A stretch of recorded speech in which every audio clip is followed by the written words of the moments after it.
You stand in a place where nature has reclaimed what human hands once held, where pathways vanish beneath creeping growth and the air tastes of soil and silence. The world here has forgotten its own shape.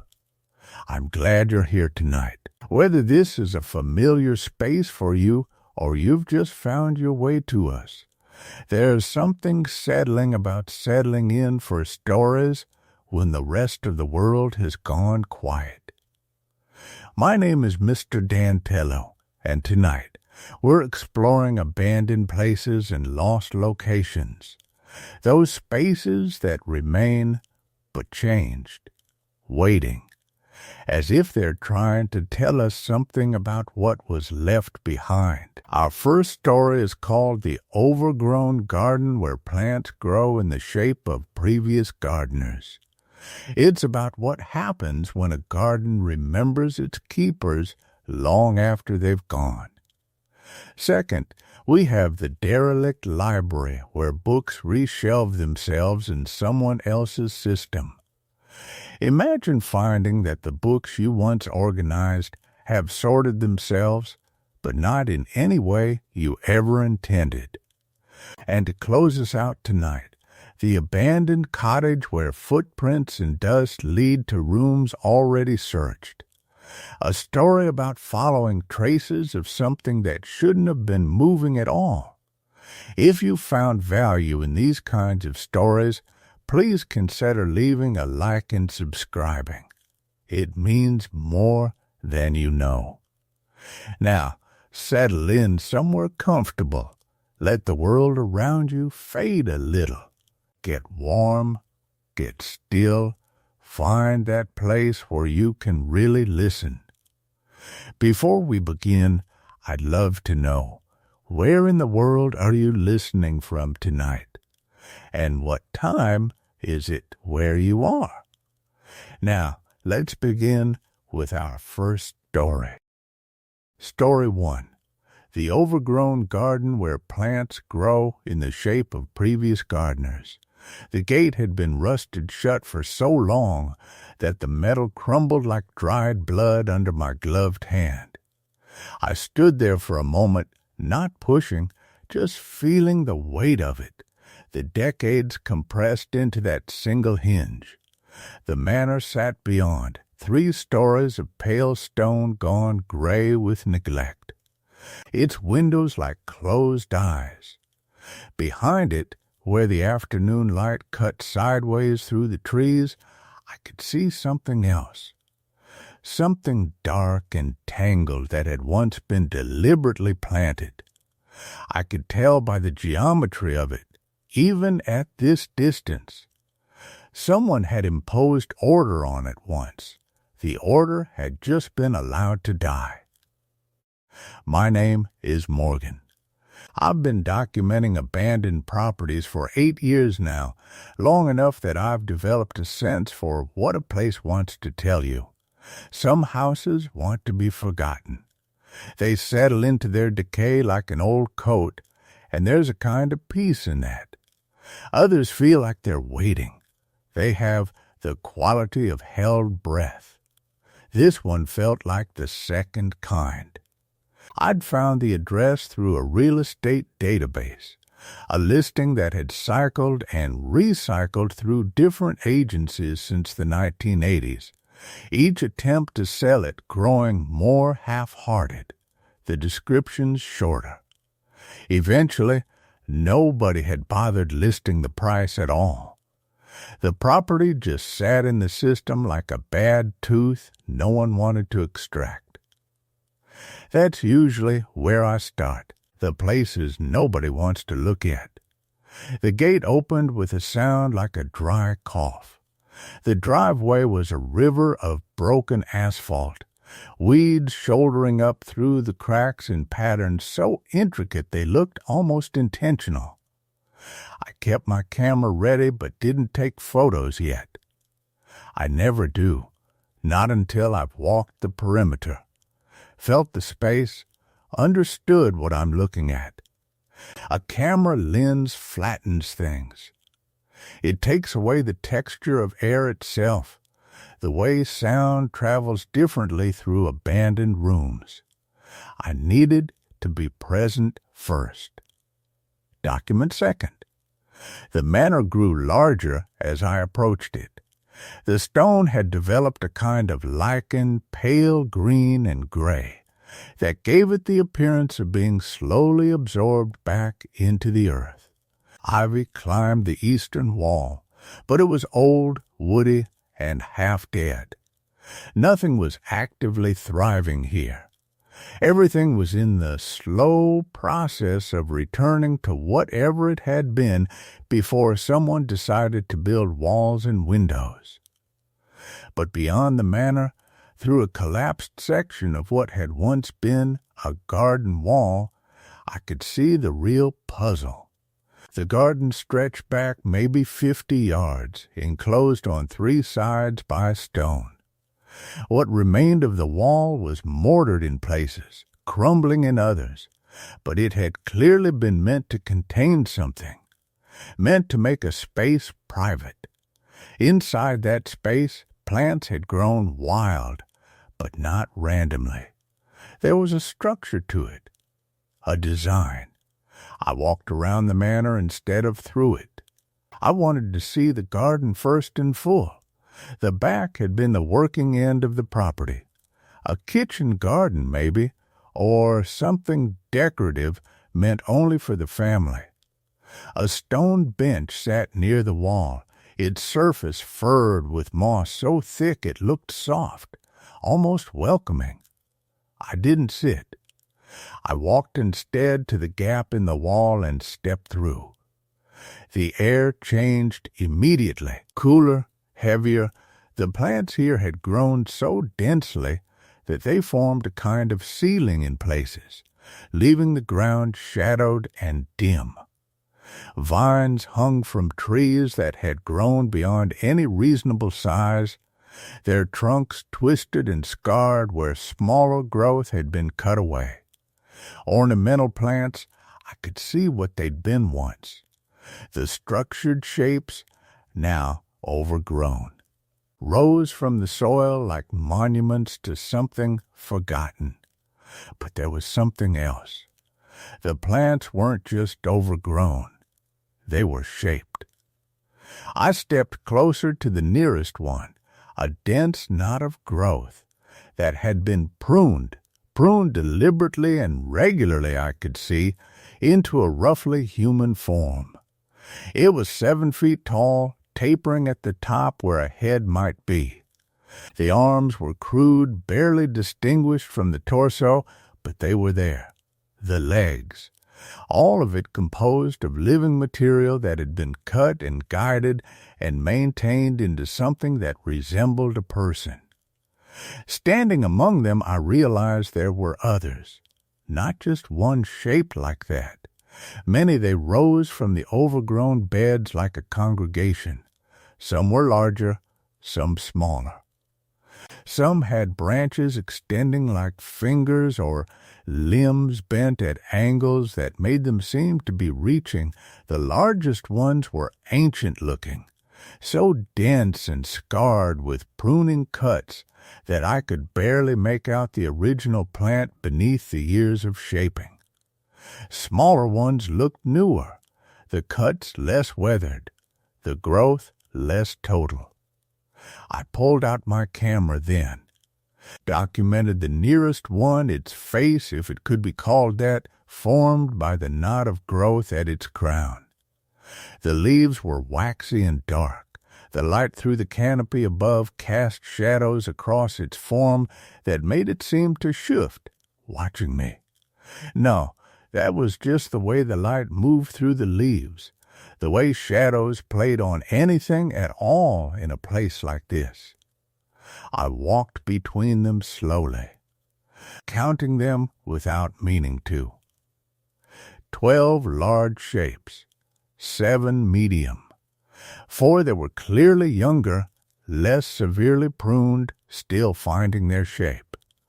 23 total. 23 forms that had been coaxed out of living plants over what could only have been years. Decades, probably, given the size of some of them. This wasn't an afternoon project. This wasn't an accident of nature that happened to look vaguely human. This was dedication. This was intent.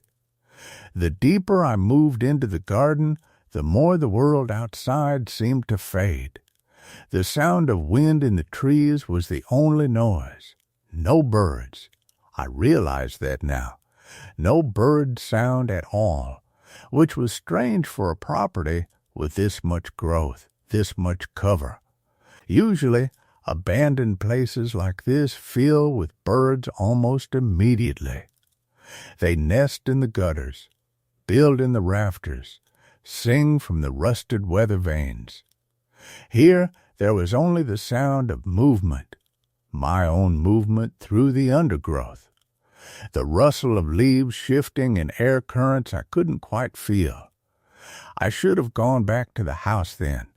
I'd come to document the manor, not the garden. But something about the arrangement of the shapes, the way they seemed to cluster in certain areas and thin out in others, suggested they meant something. That there was a logic to their placement I wasn't yet grasping. So I went inside the manor instead.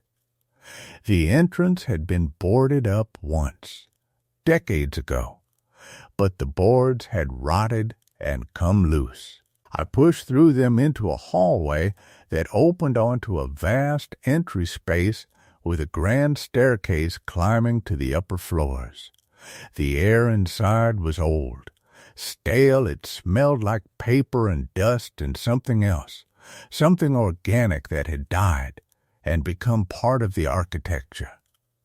The ground floor was mostly empty.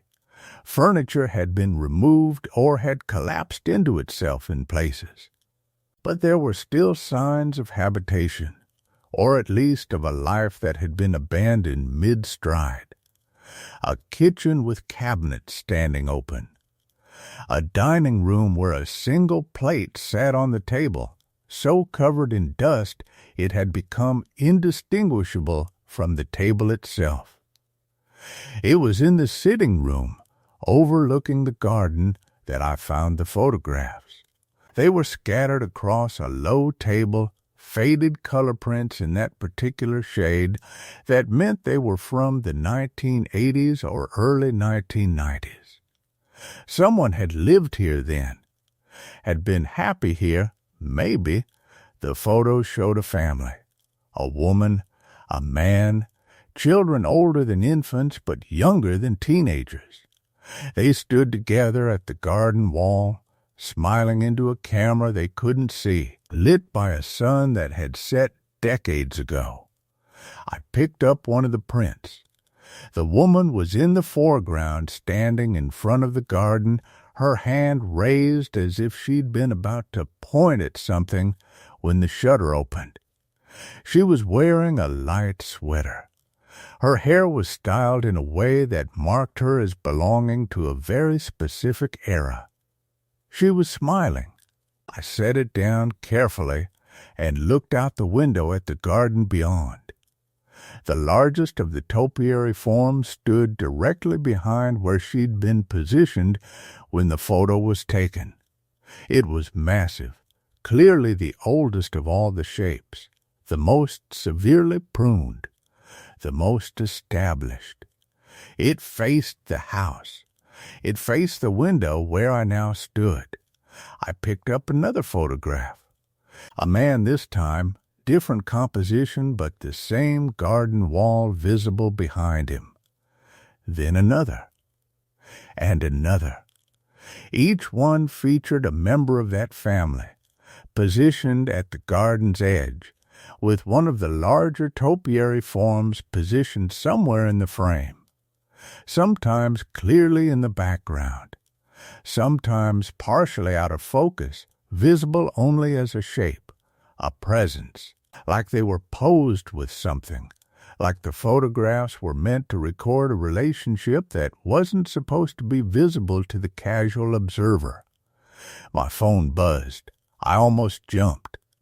The sound was so foreign in that space, so alive, that it startled me. A text from my contact at the local records office found the property file. Can send scans. Long story. House was seized in '94. Family left no forwarding address. Significant unpaid taxes since '89. Assuming they abandoned it. No one's been here in 30 years at least. Officially, that word sat with me. I looked back out at the garden. The light was changing. The sun had moved, and the shadows cast by the topiary forms had shifted. One of the medium-sized ones near the center, seemed to lean differently now. Seemed to be reaching toward the house rather than standing still. I gathered the photographs carefully. Not to take them. I never remove anything from these places, but to document them, to understand them. And that's when I saw it. In the corner of one photo, barely visible, caught in the peripheral space where photographs hold what the photographer wasn't looking at, there was something, a partial shape. A hand, maybe, or fingers. Something that suggested there had been another person present when that photo was taken. Someone just outside the frame. Someone being carefully kept out of the image. I should have left then. Most urban explorers have good instincts about when a place has stopped being interesting and started being something else. When documentation becomes intrusion. I had that instinct. I could feel it in the way my breathing had gotten shallow, the way the light in the room seemed to be draining out more quickly than it reasonably should. But I was thinking about those topiary shapes, about the hands raised in photographs, about the careful positioning, about the fact that someone still present, someone still here, had been tending this garden long enough to sustain it, long enough to maintain it, long enough to keep shaping plants into forms that match the people who had lived in this house. I went back outside. Back to the garden. The light was nearly gone now, the afternoon turning toward that brief twilight where everything goes flat and colorless before dark settles in. I stood among the topiary forms and looked at them again, really looked at them, with the photographs fresh in my mind. The largest one, the one that faced the house, the one that had been pruned and shaped and maintained for decades.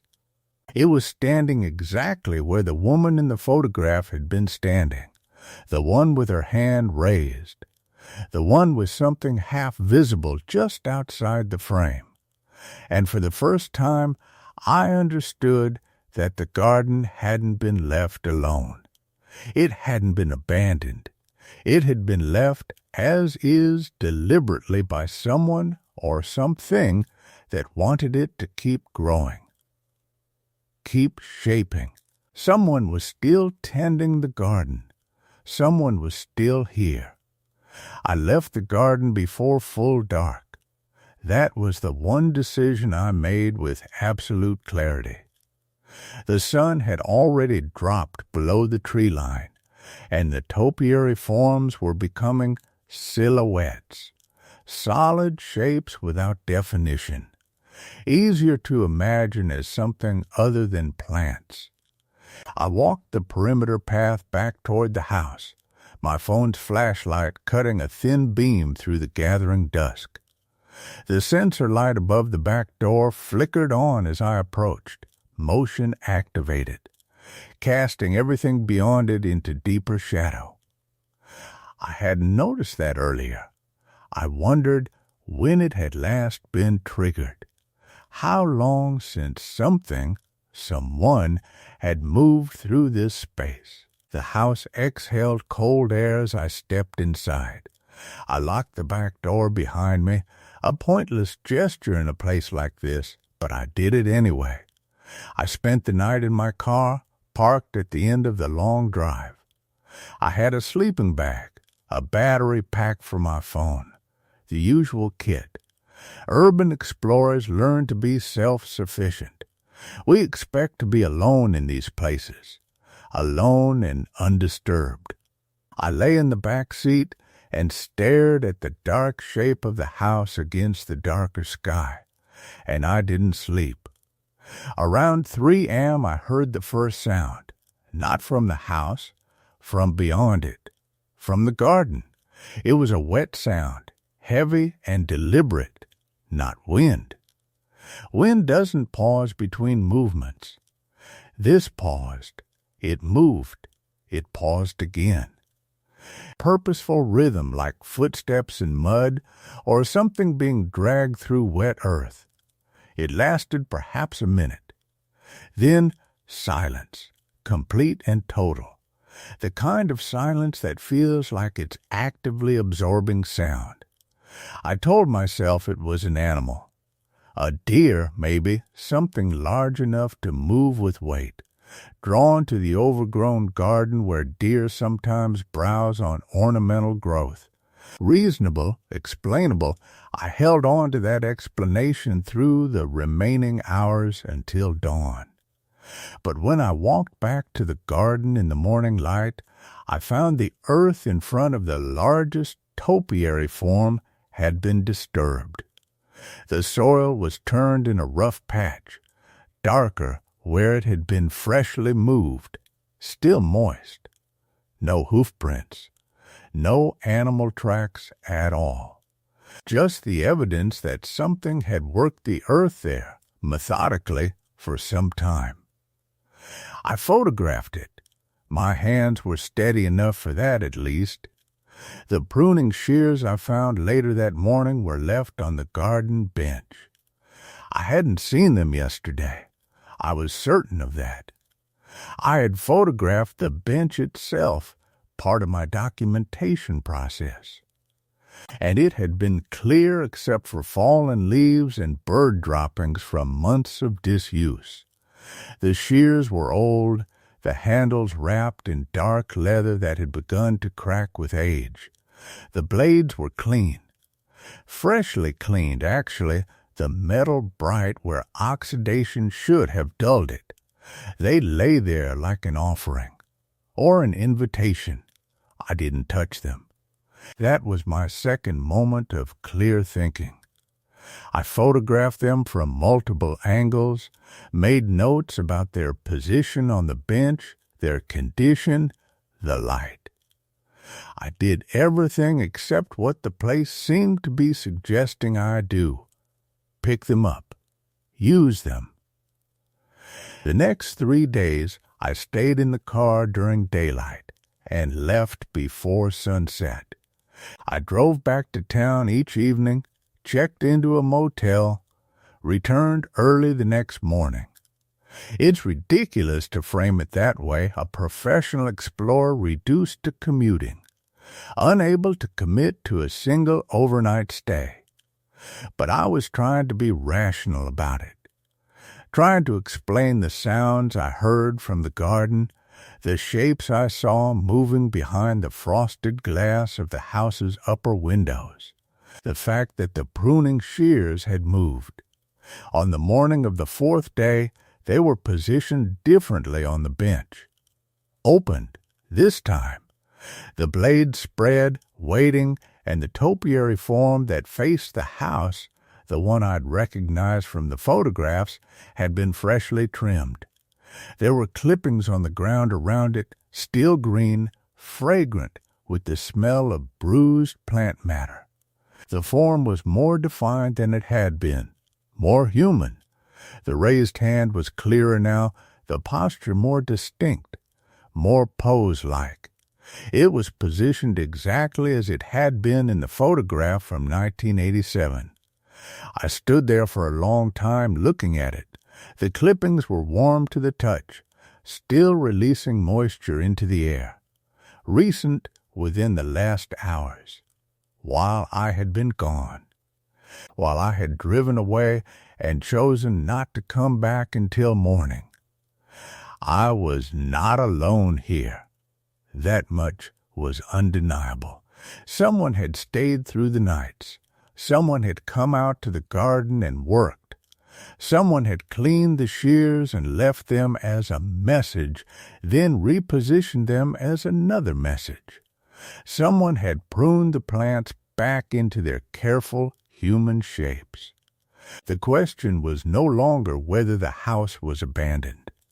The question was whether I should leave permanently or whether I should stay and understand what was being maintained here, what was being cultivated. My phone buzzed, low battery. I'd forgotten to charge it properly at the motel. In a place like this, where the nearest town was 40 minutes away and the cell signal was sparse and unreliable, a dead phone felt like a genuine threat. I drove back to the main road where the signal was stronger and charged the phone in the car while I sat in a gas station parking lot and tried to think clearly. The rational options were leave, contact someone, call local authorities, report trespassing, or a squatter, or whatever this was.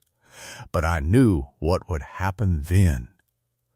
Police would come, would find nothing, would dismiss the overturned soil as animal activity, would see the pruning shears as a harmless thing I'd left behind myself, would treat me like someone who'd spent too much time alone in an empty house and started seeing patterns that weren't there.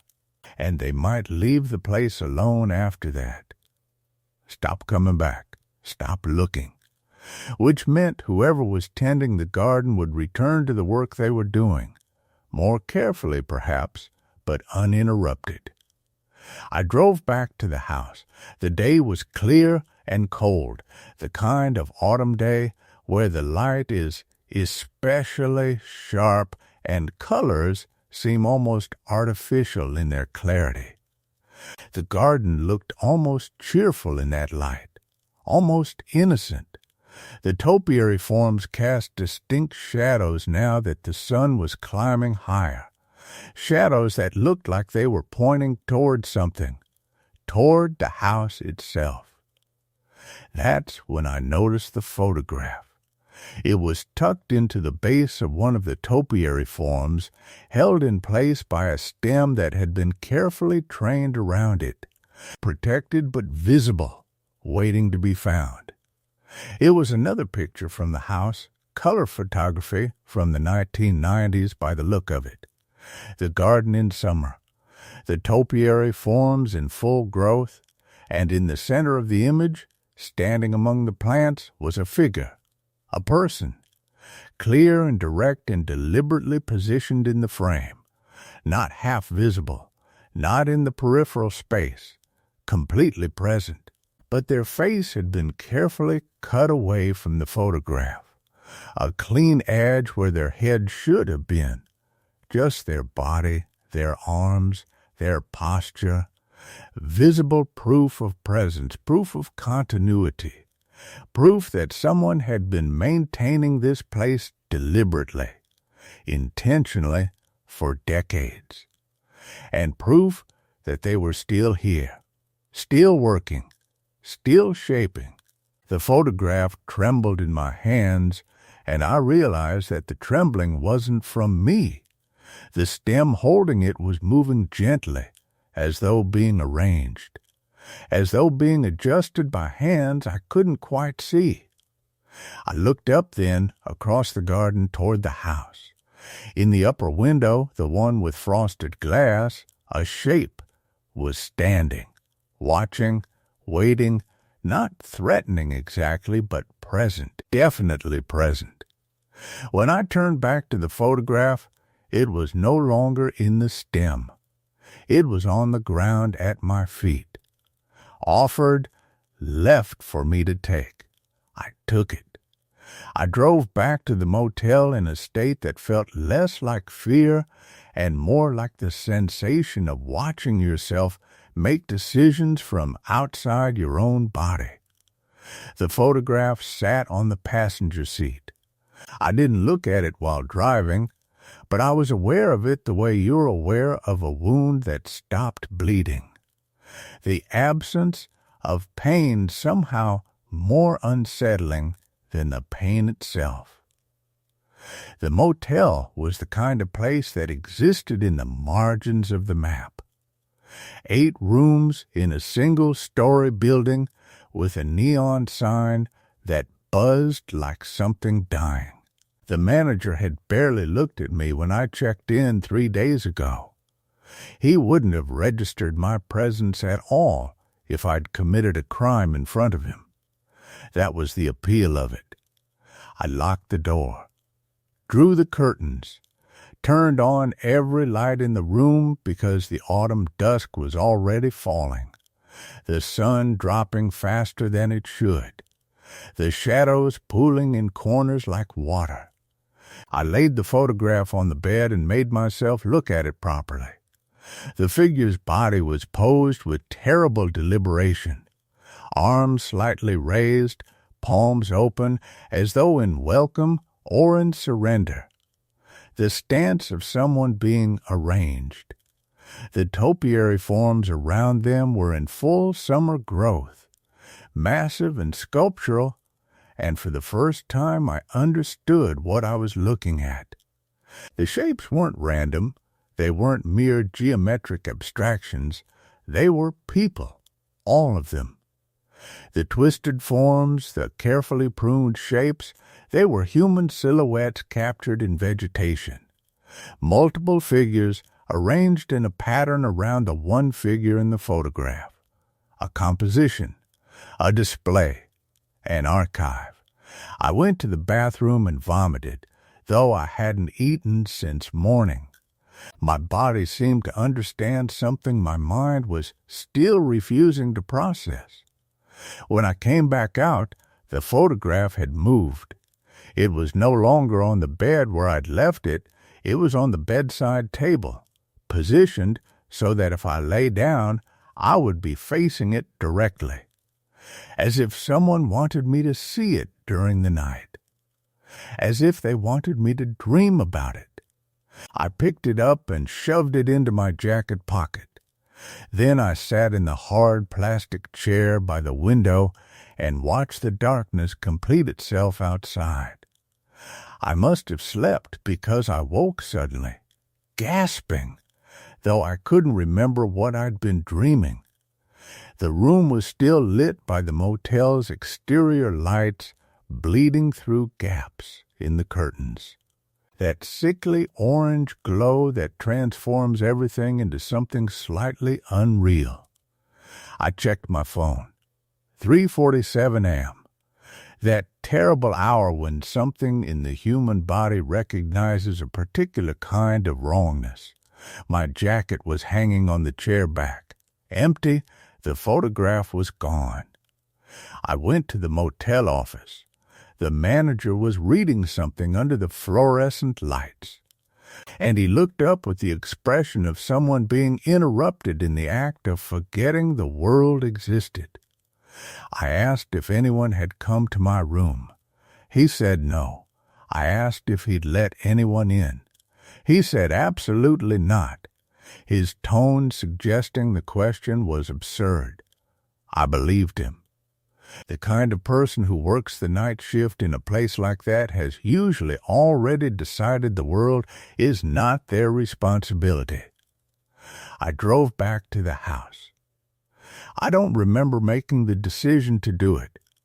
I was in my car, and then I was driving, and then the dark road was drawing me toward that property, like a current pulling toward deeper water.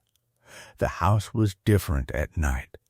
Without daylight to establish scale and proportion, it seemed to shift and reconfigure itself. The windows became eyes in an unfamiliar expression. The structure seemed to breathe. The garden was almost luminous in the darkness, the topiary forms casting shadows that fell in the wrong directions, as though lit from sources that weren't the moon or the stars. I parked at the edge of the property and walked toward it on foot. The pruning shears were still there, exactly where I'd left them. But now there was a pair of gloves beside them, laid out with careful precision. Work gloves, damp with dew or something that looked like dew.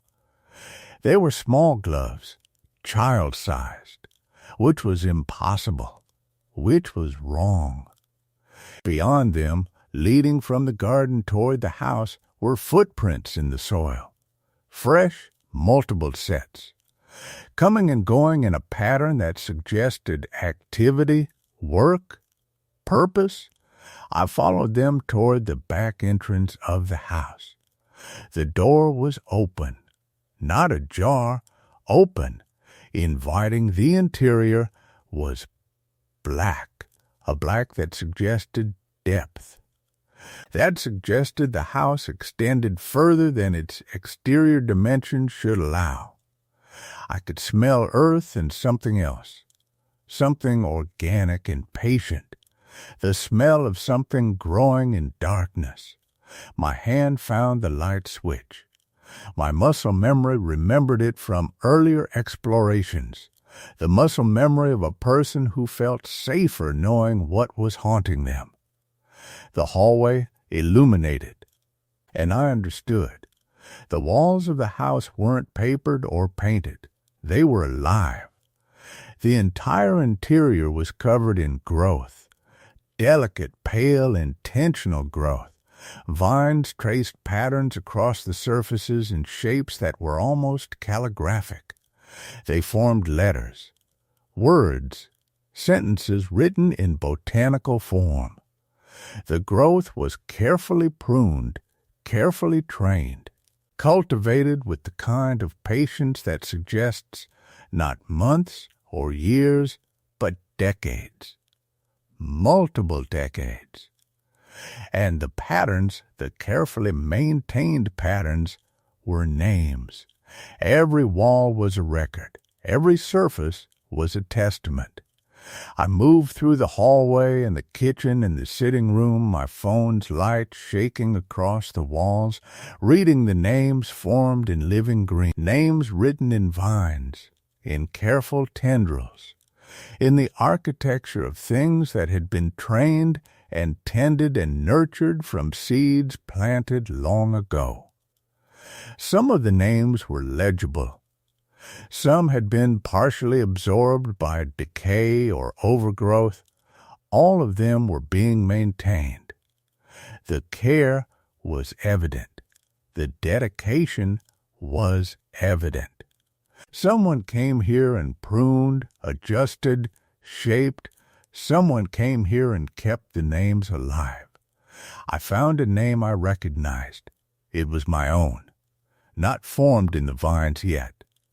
But the vines were beginning to climb the wall in that section, already spelling the first letter, already being shaped toward completion. The work had begun. The cultivation was underway. Soon the pattern would be clear. Soon my name would join all the others, growing here in the dark, kept alive by someone's devoted attention. I left the house.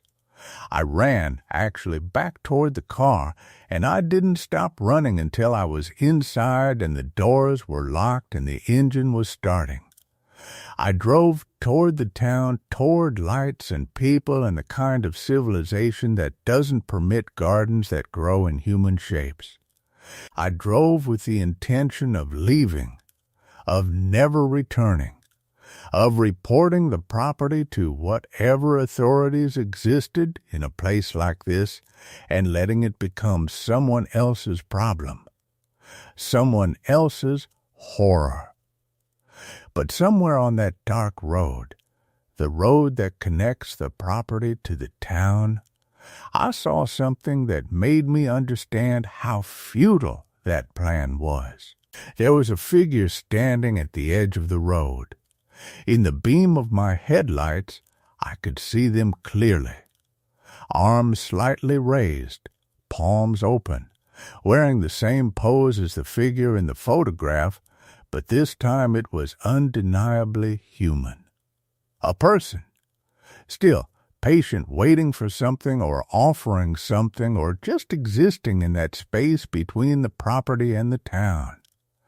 I swerved. By the time I looked in the mirror, the figure was no longer there. But on my steering wheel I found soil under my hands. Fresh soil. Dark and damp with the texture of something recently turned. And when I looked down, I could see, beneath the surface of my skin on both palms, the faint outline of something beginning to root. Green, delicate, waiting for the right conditions to grow. I am still driving toward that town. I don't think I'll ever arrive. I don't think the road will let me. I think I'm already back at the property, and the drive is something else entirely. The soil under my palms is becoming warmer. The green is beginning to show more clearly beneath the surface. I think I've been standing in that garden for much longer than I realized, being shaped and trained and deliberately positioned, while someone patient tends the work. I think the photograph they took was just documentation. I think the real composition was always going to be me. I don't know how long I drove that road. Time became something negotiable, something that bent and stretched like the vines themselves. The trees never changed. The darkness never lifted. The road never curved, never branched, never offered the mercy of a decision point. Just the endless hypnotic pull of asphalt and headlights, and the growing warmth beneath my palms where something was taking root. When I finally arrived at the town, it was early morning. The sky had that gray quality of pre-dawn, that exhausted light that comes before the world remembers how to wake properly. My hands were shaking so badly I could barely grip the steering wheel. The soil had dried beneath my nails, had caked into the lines of my palms like a stain that wouldn't wash clean. I could still see the green, though, still feel the delicate sensation of something unfurling, something waiting for sunlight and water and the right kind of attention. The police station was open. There was a woman at the desk, younger, with the kind of tired that comes from the graveyard shift. She listened to everything. She listened with the expression of someone who had heard difficult stories before, but this particular shape of story was new to her. The property, the photographs, the names in the vines, the figure on the road. My hands, which I showed her, trembling as I opened my palms. She called for a senior officer. He was older, with gray in his beard and the kind of eyes that had learned not to react quickly to anything. He listened too. He asked careful questions. When had I arrived at the property? Who had I spoken to? Was I certain about what I'd seen? The officer's tone suggested a man trying to be gentle with someone who might be experiencing something that existed only in the space between sleep and waking. They went to the property. They took me with them, driving in separate vehicles with all the ceremonial quality of an investigation. I sat in the back of the police car and watched the town pass, watched it thin out into rural roads, watched the landscape shift back toward that isolated stretch where the property waited. When we arrived, the gates were open. The driveway was clear. The house, when we approached it, looked almost ordinary, almost abandoned in the normal way that abandoned houses look, windows dark, paint peeling, a sense of vacancy that seemed complete and unchallengeable.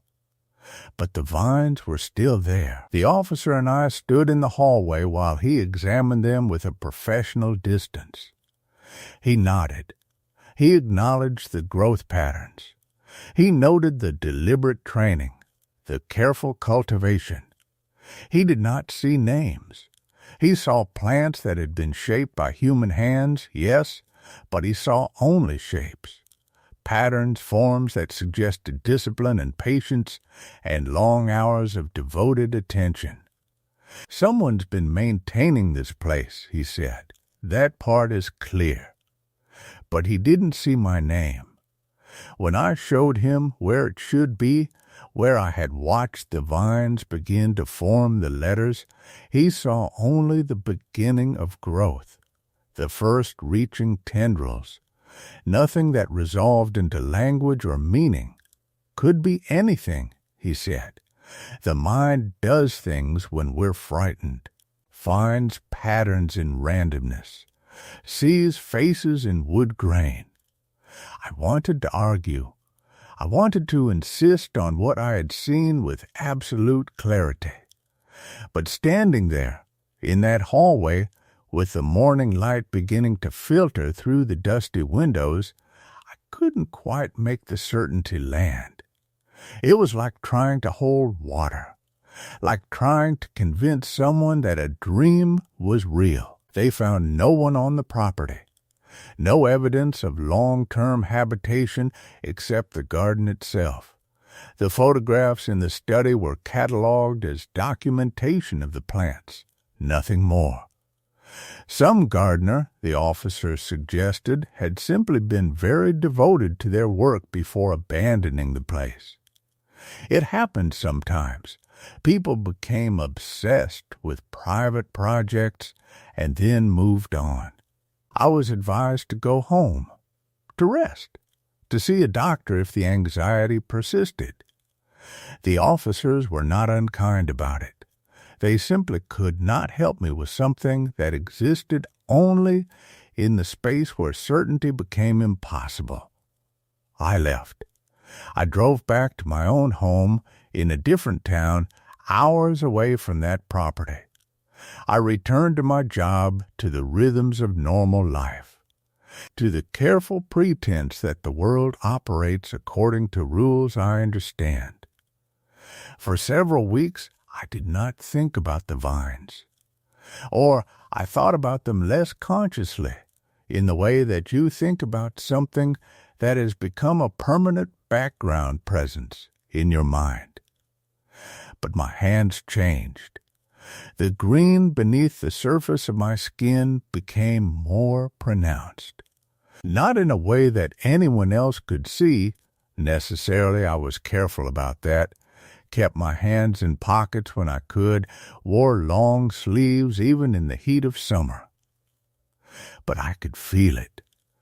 I could feel the slow, patient growth beneath my skin like something stretching, like something gradually taking shape and becoming more real.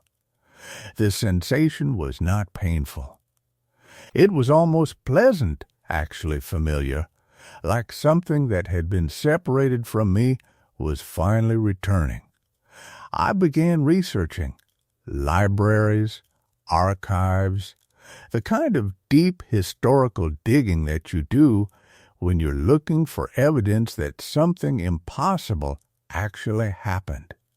And I found them.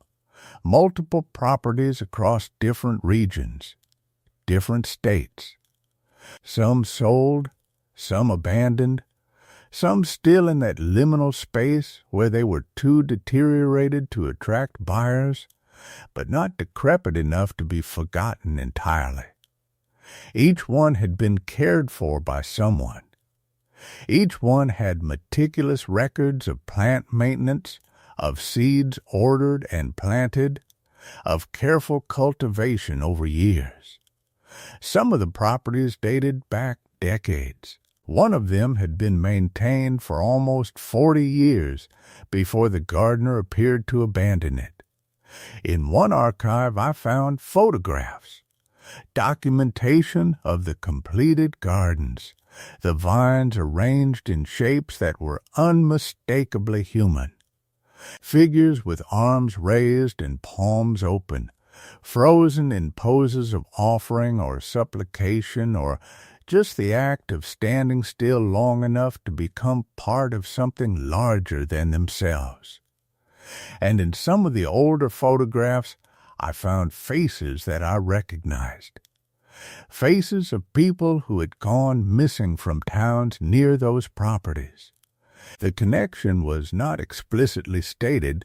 The photographs predated them by years, sometimes decades, but the implication was there. Additional middle section, the air inside the garden, had a quality I'd never encountered before. Not stale, exactly, but worked. As if it had been breathed and rebreathed by something other than wind. It carried the mineral taste of deep soil, yes, but underneath that was something else. Something like the smell of old water that's been sitting in a vase too long. That greening sweetness at the edge of decay. I moved deeper in, and the vegetation closed around me. Not menacingly, that came later, but with the casual indifference of something that has learned to grow in its own way, according to its own logic. The paths between the overgrown beds had become channels, worn down by the repeated passage of something or someone. The earth was hard-packed, almost clay-like in places, and my footsteps made no sound.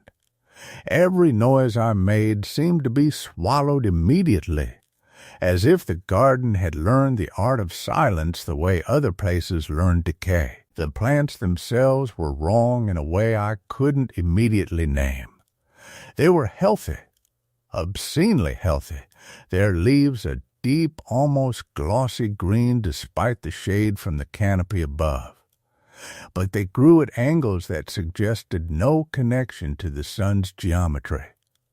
Vines twisted upward and then inexplicably doubled back, creating spirals and loops. Flowers bloomed at the tips of branches that seemed to bend backward, defying the basic logic of a plant seeking light. It was as if every specimen had learned to grow in the shape of something else's movement, the path of a hand, perhaps, or the curve of a spine. I sat down on what remained of a bench near the garden center. The wood was soft with rot, and I could feel it give slightly beneath my weight. I stayed there for what might have been 20 minutes or an hour. Time moved differently here. The light filtered through the canopy in thick greenish-gold streams, and dust or pollen moved through those streams with no apparent direction, floating in patterns that suggested meaning without offering any. My hands wouldn't stop moving. I realized I was rubbing my palms against my jeans in a rhythmic motion, as if trying to clean something off. They weren't dirty.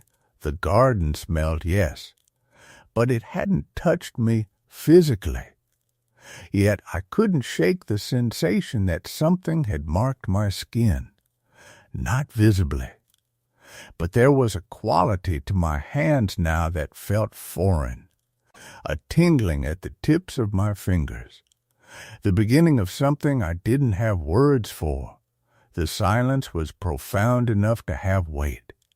It pressed against my ears, made me hyper-aware of my own breathing, the small wet sounds my eyes made when I blinked.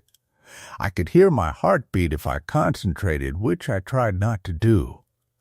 Around me, the garden existed in absolute quiet. No birds called. No insects buzzed or clicked. No wind moved through the leaves above, despite the fact that I could occasionally see the branches at the garden's edge moving slightly, as if responding to breezes that never quite made it into this central space. The light was changing, or perhaps I was becoming more sensitive to its shifts. Shadows deepened in the places between plants. The green-gold quality of the filtered sunlight seemed to be intensifying, taking on an almost amber hue. It was late afternoon then, earlier than I'd thought. Or perhaps time had done something stranger than simply pass.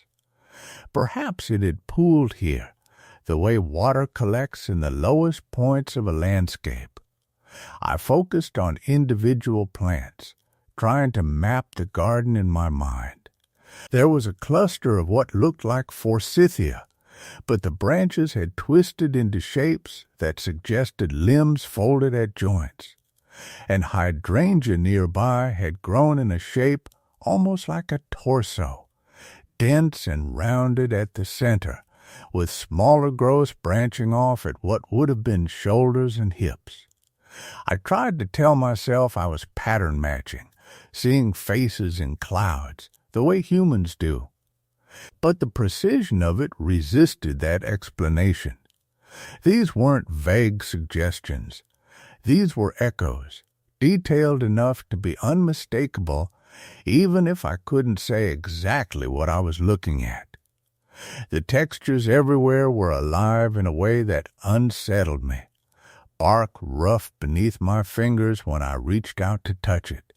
Moss soft as skin on some of the older branches. Leaves with a waxy resistance, almost slick.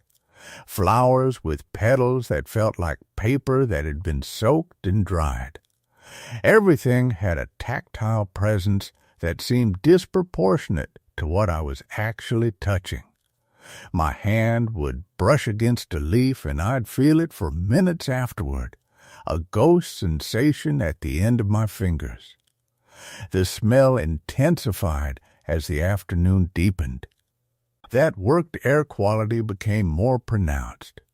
I could pick out layers of it, the earthy component of soil and decomposition, yes, but also something green and living and almost sweet. And beneath that, something else. Something that might have been rust, or might have been something organic that had begun to oxidize. Something like metal left out in rain for a long time. The scent made my stomach turn in a way that was almost meditative. After a while, I stopped fighting it. I let myself sit with it. Let my body adjust to the information it was receiving. My thoughts moved slowly, as if they too were traveling through a medium thicker than normal air. I found myself thinking about gardeners. The patient work of tending. The way you have to learn each plant's particular needs, the angle of light they prefer, the depth of water they require, the way they grow toward or away from certain conditions. It's a language, gardening, a way of listening to what something wants to become and then creating the conditions for that transformation. What had the gardeners here been listening to? The question arrived in my mind fully formed, and I couldn't trace its origin. It sat there, unanswered and unanswerable. I looked around the garden with new attention, trying to read it as a text, trying to understand what conversation had taken place between the people who tended this space and the space itself, because something had been answered here. Something had been asked, and a response had been given, and that response was visible in every twisted branch, every impossible angle of growth, every shape that suggested something almost but not quite recognizable. The shadows were long now, stretching across the paths between the beds like fingers reaching toward the garden's edges. I realized I'd been there much longer than I'd thought. The quality of the light had shifted from afternoon's particular yellow into something more orange, more urgent. The green above had darkened, and the garden's interior had become shadowed, intimate in a way that made my skin prickle. Not cold exactly, but aware. Aware that I was being observed in the way that a garden observes. Patient. Comprehensive. With the kind of attention that time and stillness allow. If you were willing to see it. I tried to report what I'd found. I called different police departments in different jurisdictions. I spoke to detectives and federal agents and anyone who would listen. No one knew what to do with a theory that connected cold cases to carefully maintained gardens on abandoned properties. No one could find evidence of crimes when there were no bodies, no violence, no proof that anything had occurred except that certain plants had been shaped by deliberate human hands. So I lived with it. I live with it. The green is more visible now beneath my skin. I can see it in my hands, in my wrists, in the delicate tracery that moves beneath the surface like veins but different. Alive in a way that the normal circulatory system is not. And sometimes, in the early morning when I'm not quite awake, I feel the sensation of growth, of something taking shape, of whatever is using me as its medium becoming more complete. I don't know if I'm still in the garden. I don't know if I ever left. Some days I drive, and the roads are normal roads that lead to normal places. Other days I drive, and the landscape never changes, and I realize I've been traveling in circles, returning again and again to that central point where the property waits and the vines continue their patient work. The woman I spoke to at the police station sends me updates sometimes. She found me on social media. She said she's been thinking about what I told her, that it bothered her in a way she couldn't explain. She asked if I'd considered going back to the property. She said she found some things in the records that weren't there before. She didn't specify what.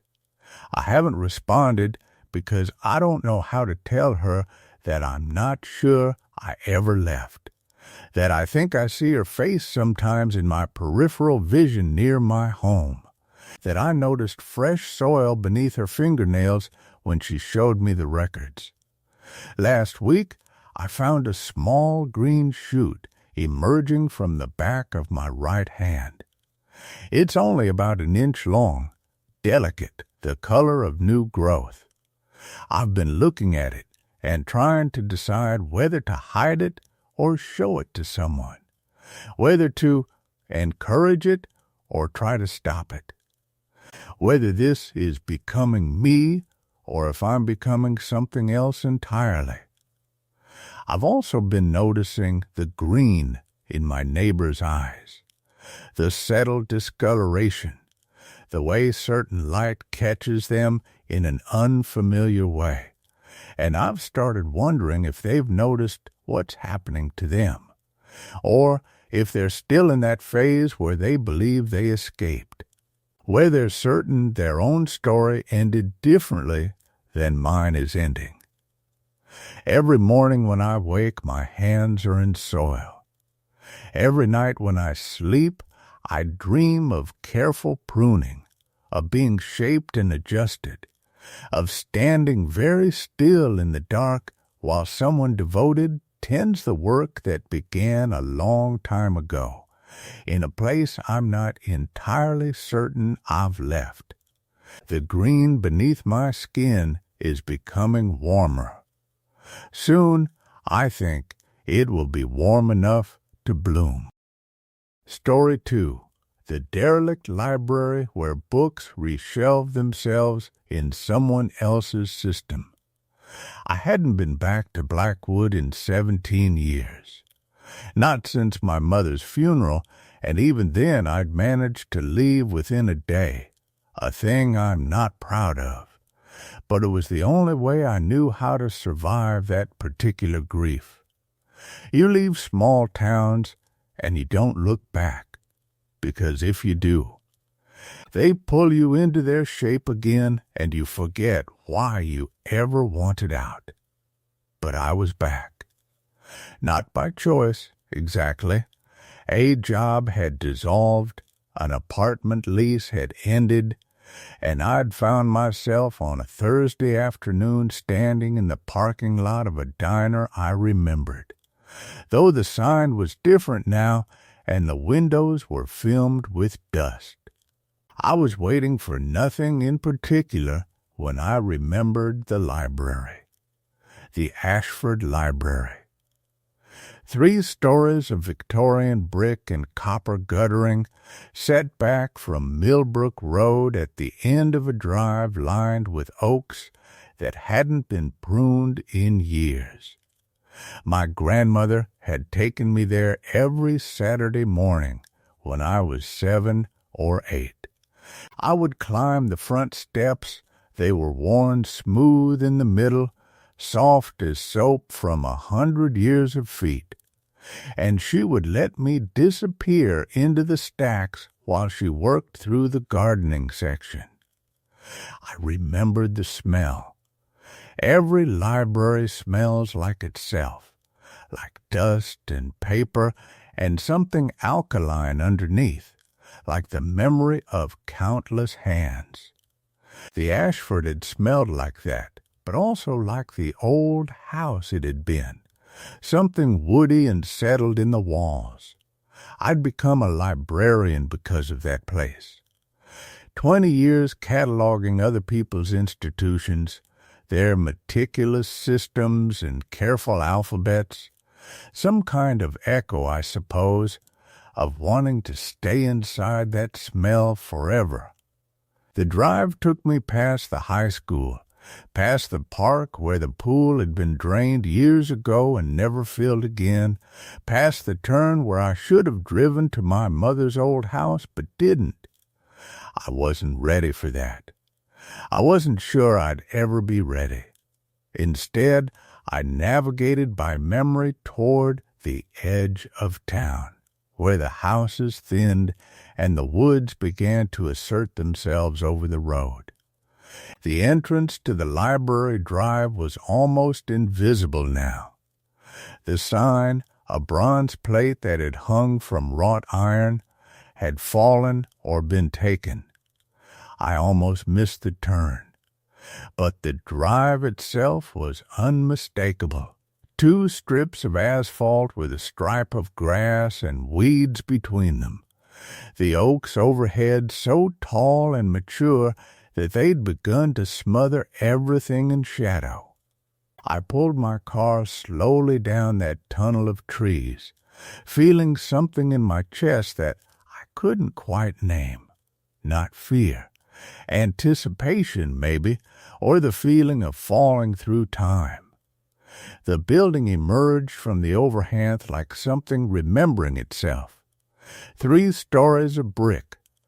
But the brick was running now, water damage bleeding down the facade in rust-colored stains. The copper guttering had oxidized to green, and in places it had simply come away from the wood. The front lawn was gone.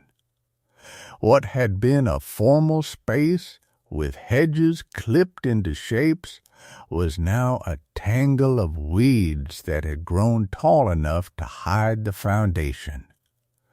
Saplings pushed through the gravel of what had been a parking area.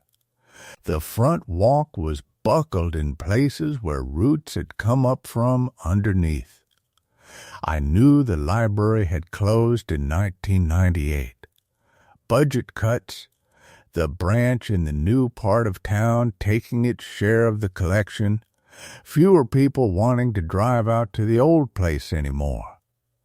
That was the official story. But seeing it like this, untouched for nearly 25 years, the sort of place that time had simply decided to skip, made it feel like something else, like it had been sealed, preserved. My car crunched in the gravel. I turned off the engine and sat for a moment, my hand still on the wheel. The sun was going down. The light coming through the oak trees was turning everything sepia, making the building look even older than it was. Nothing moved. No birds, no wind in the overgrown grass, just that late afternoon hum that you only hear when everything else is still. I hadn't planned to go inside. I was just driving past, I'd told myself, just seeing what was left. But as I sat there watching the shadows deepen across the brick, something in me shifted. Some part of me that hadn't been allowed out in 17 years. I got out of the car. The front steps were still sturdy, though their brick was slick with something, moss, maybe, or just the accumulated wet of too many seasons.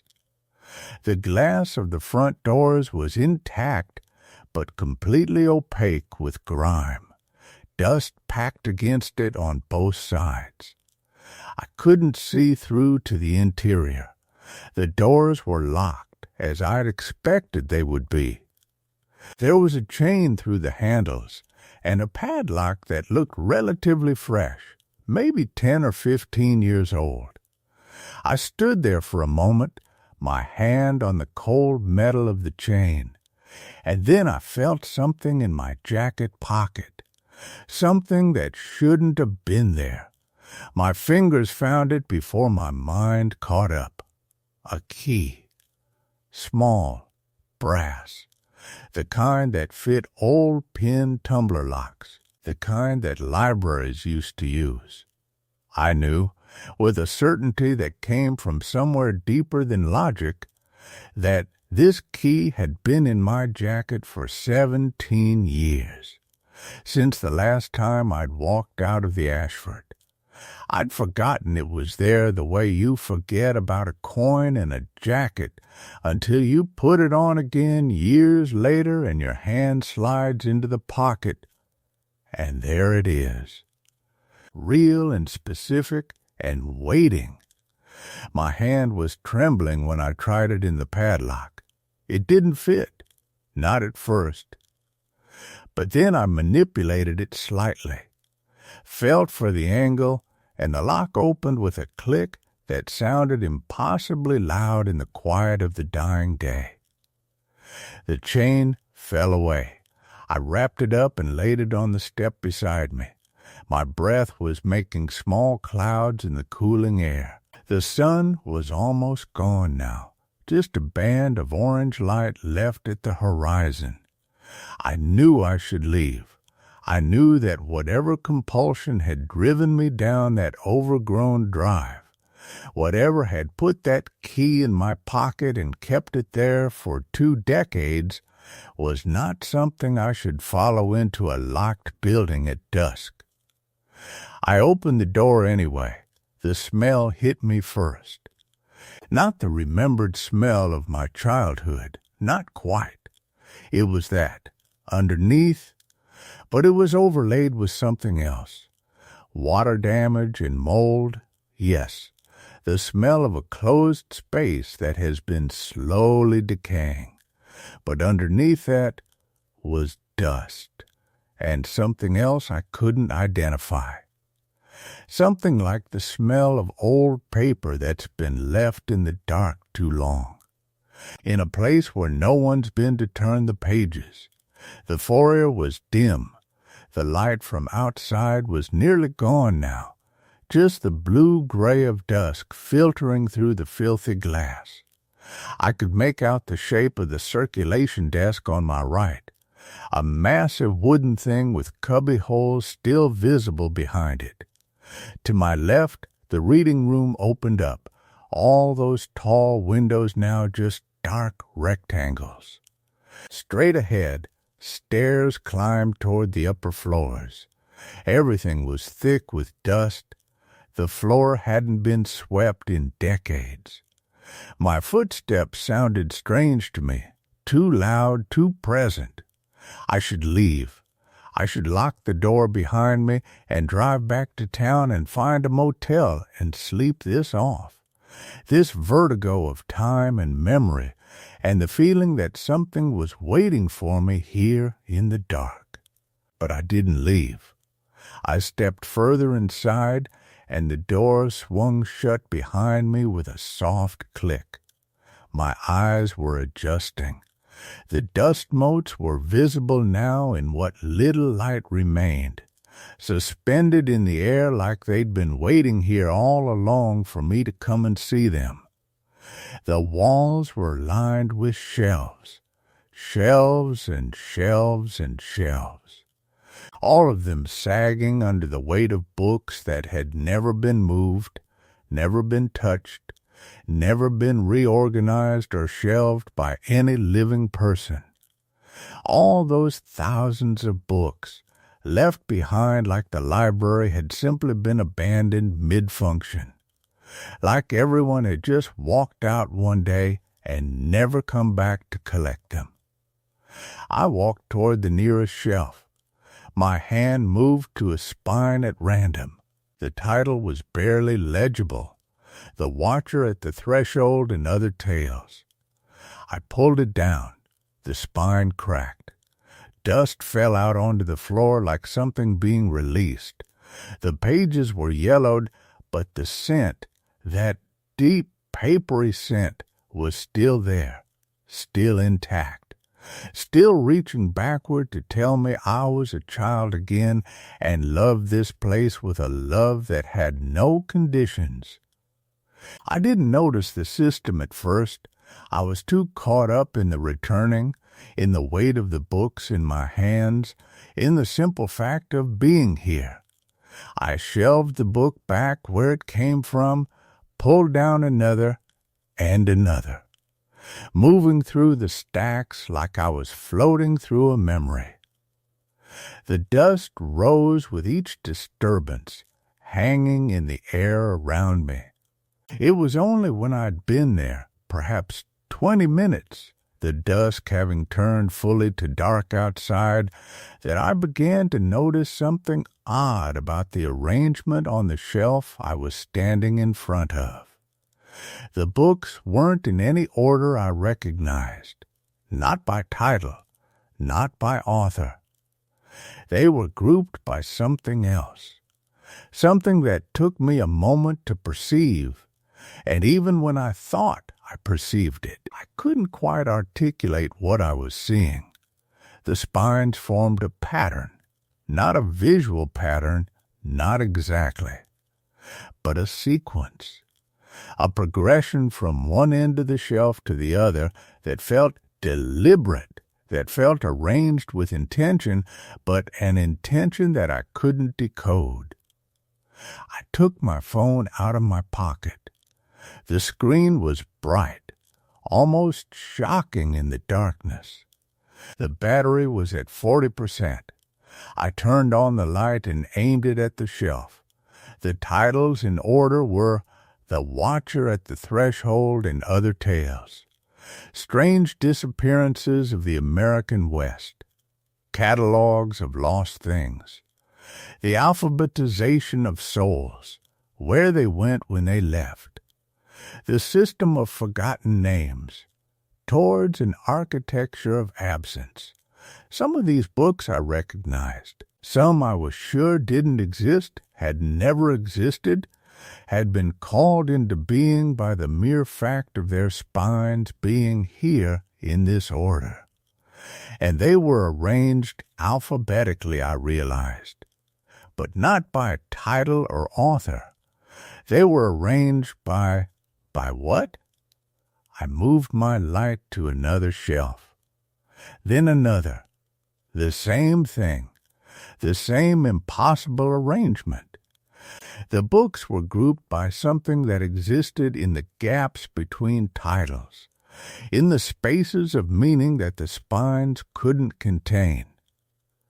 It was like someone had reorganized the entire library in a system I should have known, a system that existed somewhere in the architecture of my own memory, but one that had been deliberately obscured, deliberately hidden away in some part of my mind that I hadn't been allowed to access. My heart was beating very quickly now. I told myself it was dust. Dust in the feeling of being in a closed space for too long, dust in the power of memory, dust in the simple physiological response of fear to something you didn't understand. It was then that I heard the sound. Not a loud sound, just a soft rustling, like something shifting against cardboard. It came from upstairs. From the second floor above my head. I waited. My light was still aimed at the shelf. The sound didn't repeat. But now I was aware of something else, the silence that surrounded the sound. The absolute profound silence of a place that had been untouched for a very long time, a silence that was almost presence. I should have left then. I should have walked back to the foyer and let myself out and never returned. Should have driven back to town and slept and woken up and left Blackwood forever, the way I'd meant to do before something had called me back to this place. But I didn't leave. Instead, I climbed the stairs. The stairs were narrower than I'd expected, and the wood was soft in places where the finish had long since surrendered to moisture and time. I climbed slowly, testing each step before trusting it with my full weight. The air got colder as I rose, that particular kind of cold that doesn't come from the outside, but seems to emanate from the walls themselves, as if the building had absorbed some essential chill over decades and was now releasing it back into the world in measured, deliberate doses. The landing at the top was smaller than I'd anticipated from below. 3 doors, all closed, all painted a color that might have once been white, but had yellowed to the shade of old bone. The rustling sound hadn't repeated, and now I found myself wondering if I'd imagined it entirely. The mind does strange things in abandoned places.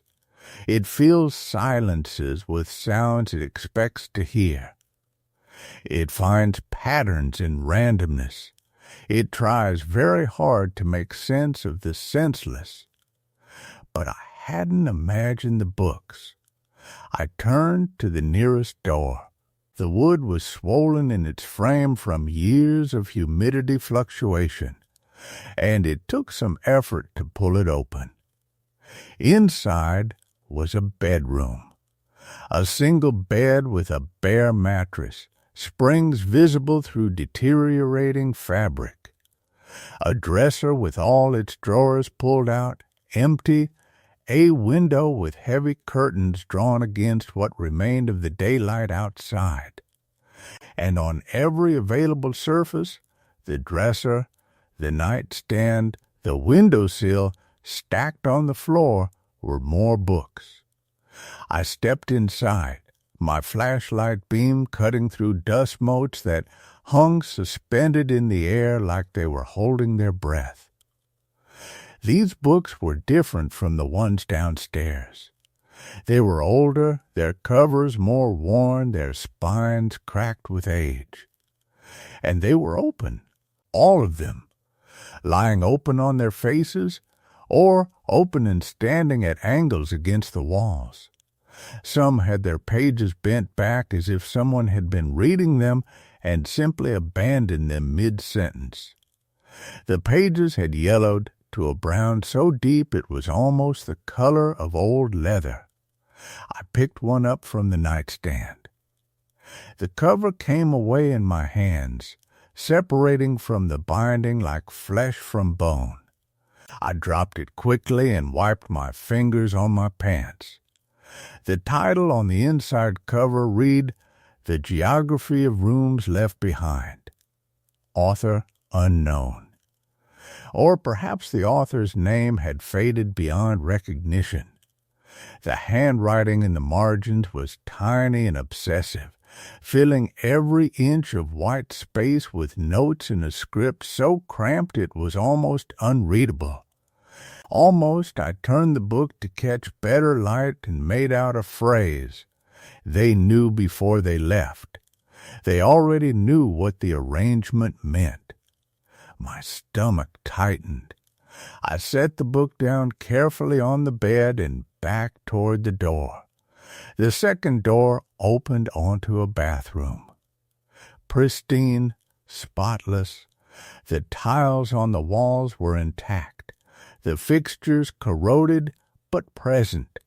The mirror over the sink was cracked from corner to corner, but the cracks formed a pattern that looked deliberate, intentional, like someone had struck it with precision rather than accident. I didn't spend long in there. Bathrooms in abandoned buildings have a particular kind of wrongness to them, a violation of intimacy that feels worse than any other intrusion. The third door was locked. Not locked in the way a door becomes locked through age and swelling wood. The deadbolt was engaged. I could see it through the keyhole, a small brass mechanism turned firmly into place.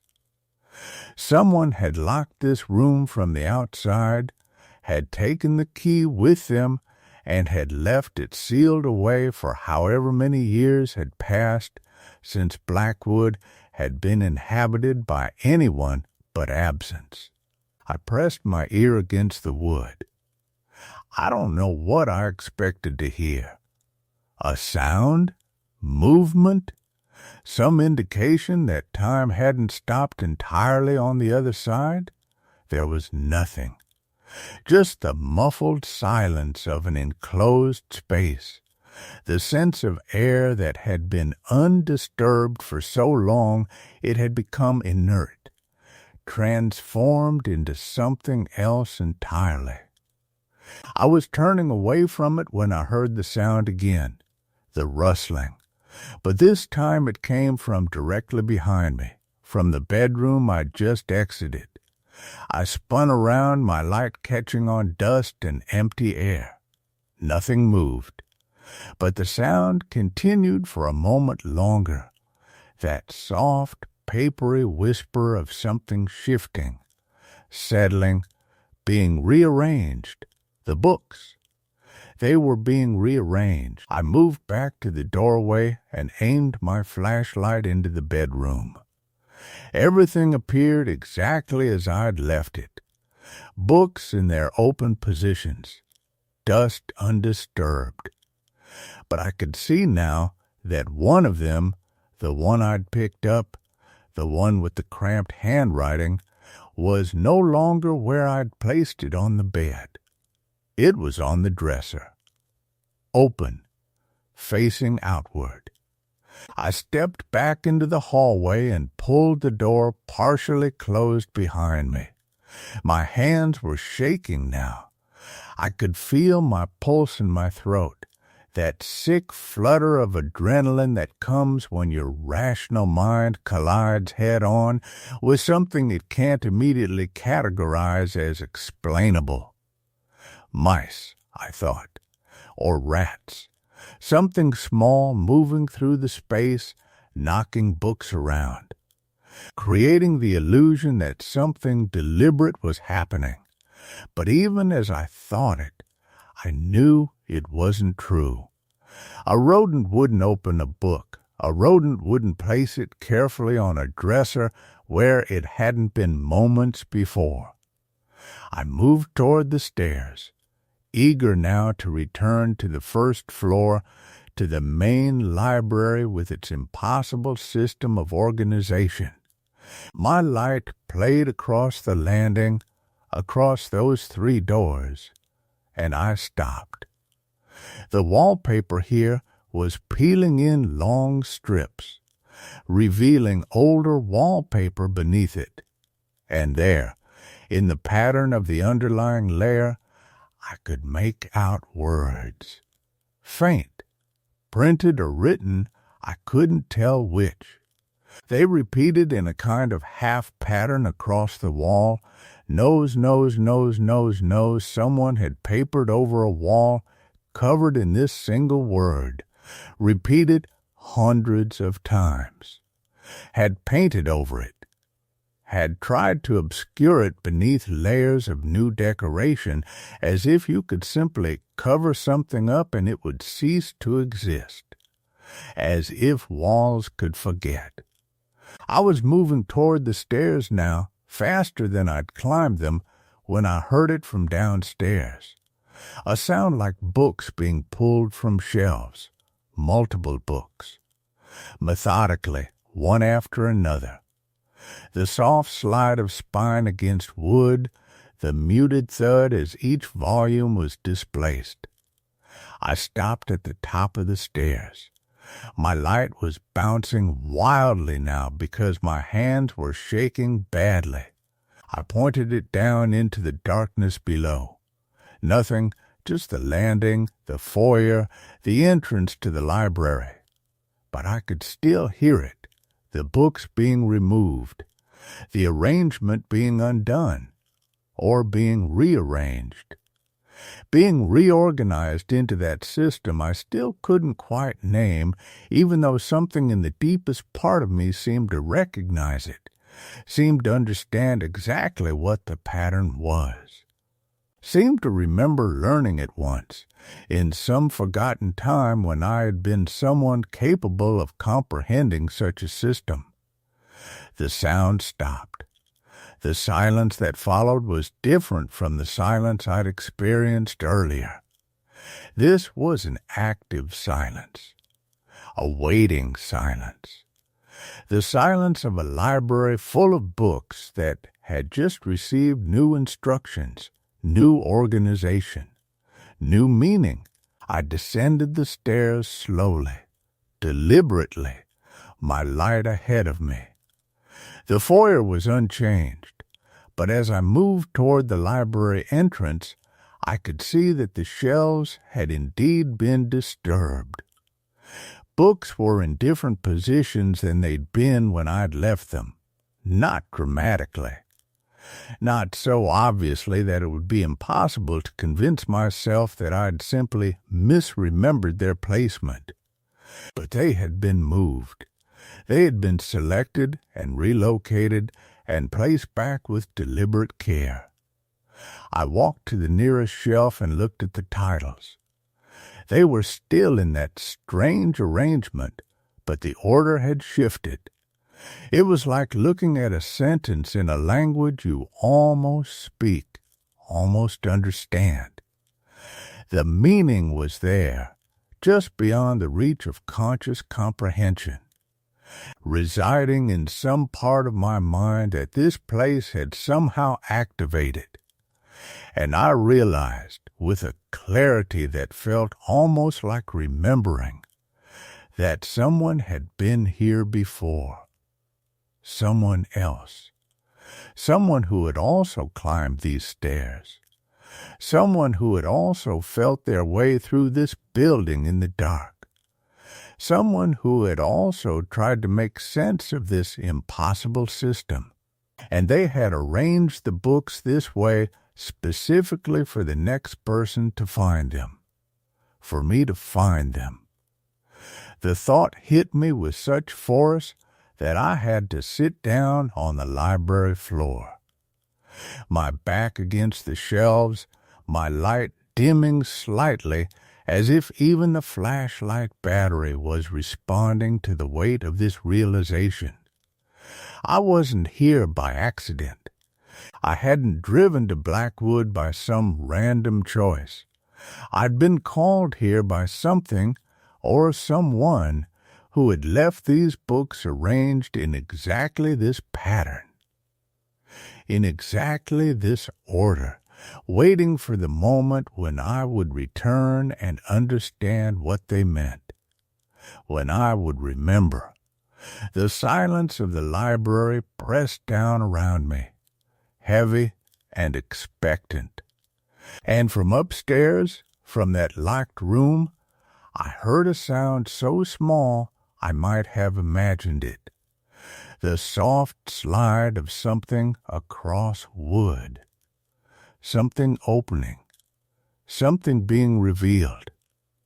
I stayed on that floor for minutes that felt like hours, though my watch insisted only 17 minutes had passed.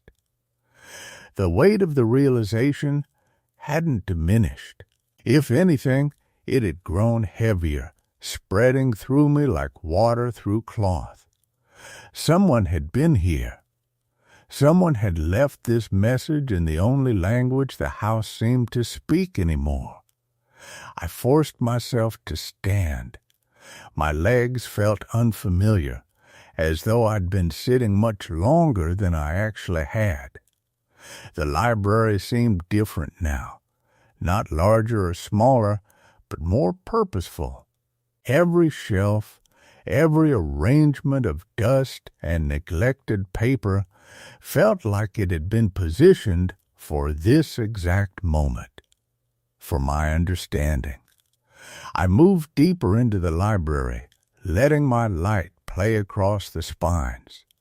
The strange non-system was still there, still humming just beneath the threshold of comprehension.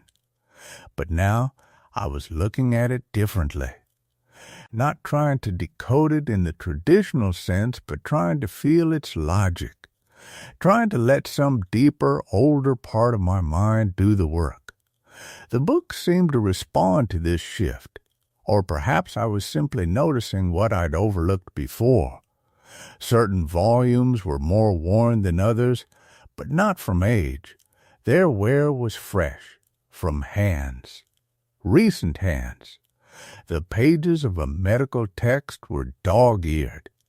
A volume of poetry showed the creasing of being read multiple times. Someone hadn't just arranged these books, they had lived with them, had referenced them repeatedly, building on whatever understanding they'd achieved before me. I pulled down a thick, leather-bound journal, not printed but handwritten, the pages yellowed but the ink still dark. My mouth had gone dry before I even opened it. The handwriting inside was precise, methodical, and utterly unraveling. Pages and pages of notes, diagrams, lists of book titles and numbers, geometric patterns drawn and redrawn until the paper was nearly worn through. But it was dated. The most recent entry was from 4 years ago. The system is almost complete, it read. I understand more each day. The books are teaching me. They're not random. They never were. Someone arranged them this way before I arrived, and I've been completing their work, adding to their language. When the next person comes, and someone will come, I'm certain of it now, they'll understand even more. We are building something across time, across the gaps between us, a structure of meaning that transcends the walls of this place.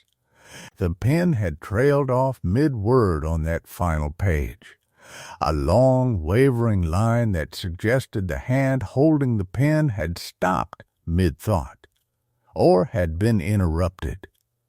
The journal fell from my hands, landing spine down on the floor with a sound that echoed far too loudly through the library. Something moved upstairs. Not the soft, settled sound I'd heard before.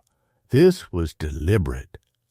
Footsteps, slow, measured, walking across the floor above me. My light snapped upward. as if it could penetrate wood and plaster and the secrets they held. The footsteps reached the head of the stairs and stopped. I stood frozen, light raised like a weapon that would do nothing against what I was suddenly certain was waiting above. The silence stretched.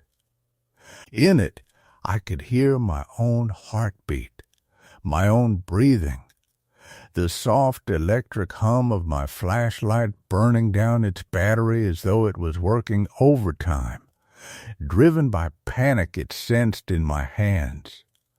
Then a door opened. The locked room.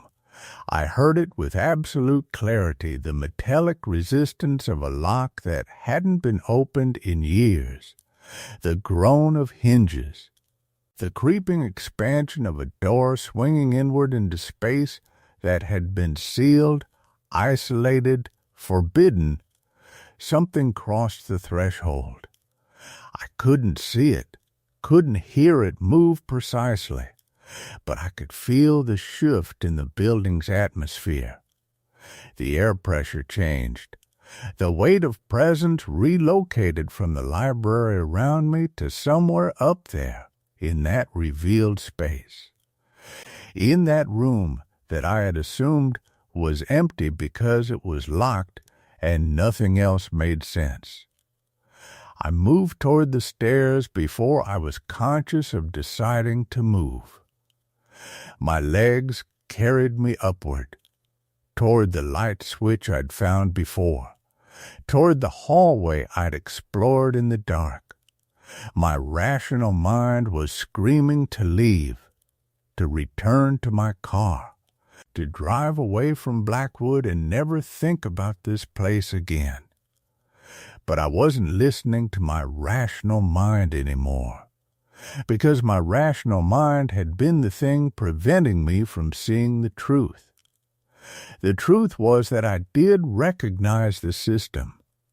Not consciously, I still couldn't name it, couldn't explain it in words, but in some deeper register, some part of my memory that had been dormant until I'd entered this house.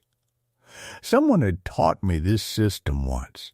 Someone had showed me how to read the pattern of knowledge, how to understand meaning through arrangement and proximity and the settled mathematics of spatial relationship. And I had walked away from it, or had been taken away, had forgotten, been made to forget, had chosen to forget. I reached the second floor and found the hallway bathed in something that wasn't quite light, but was more than darkness. It was as though the walls themselves were emitting a faint luminescence, the kind of glow that old wallpaper sometimes held after decades of sun exposure. And at the end of the hall, the door I'd found before, the locked one, stood open.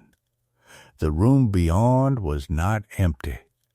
It was filled with more books, arranged on shelves that seemed to cover every wall, climbing into shadows I couldn't quite reach with my light. But these books were different. These were organized with even more precision than the library below. They were arranged in patterns that made the lower shelves' logic seem chaotic by comparison. They formed designs. They created images through their spines, their colors, their positioning. They were a language made visible. And on a simple wooden table in the center of the room, someone had left me another journal. This one was recent. I could tell from the cover, the binding, the way the pages hadn't yet yellowed. I picked it up with hands that didn't feel like they belonged to me anymore. The first entry was dated 3 months ago. I've been waiting for someone else to come, it began. I completed what the previous occupant started. I added my own understanding to the system. Now, I'm leaving this place, but I'm organizing everything for the next person. The books know what they're saying. I know that sounds insane, but it's true. They're not being arranged randomly. They're being selected from across every volume in this house, and they're being positioned specifically to communicate something that words alone cannot convey. The system needs more minds, more people adding to it, understanding it deeper. The structure only becomes complete when another person arrives and adds their own layer of comprehension. That's how it spreads. That's how it grows. I hope you'll understand. I hope you'll add what you know to what came before. I hope you'll stay long enough to begin the work.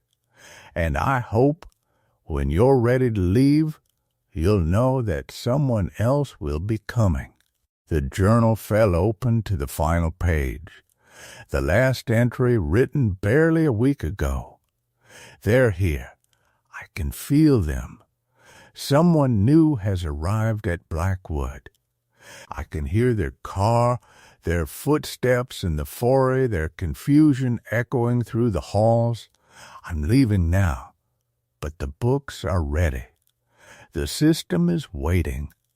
And soon they'll understand what I understand, what everyone who has stayed in this house must eventually understand.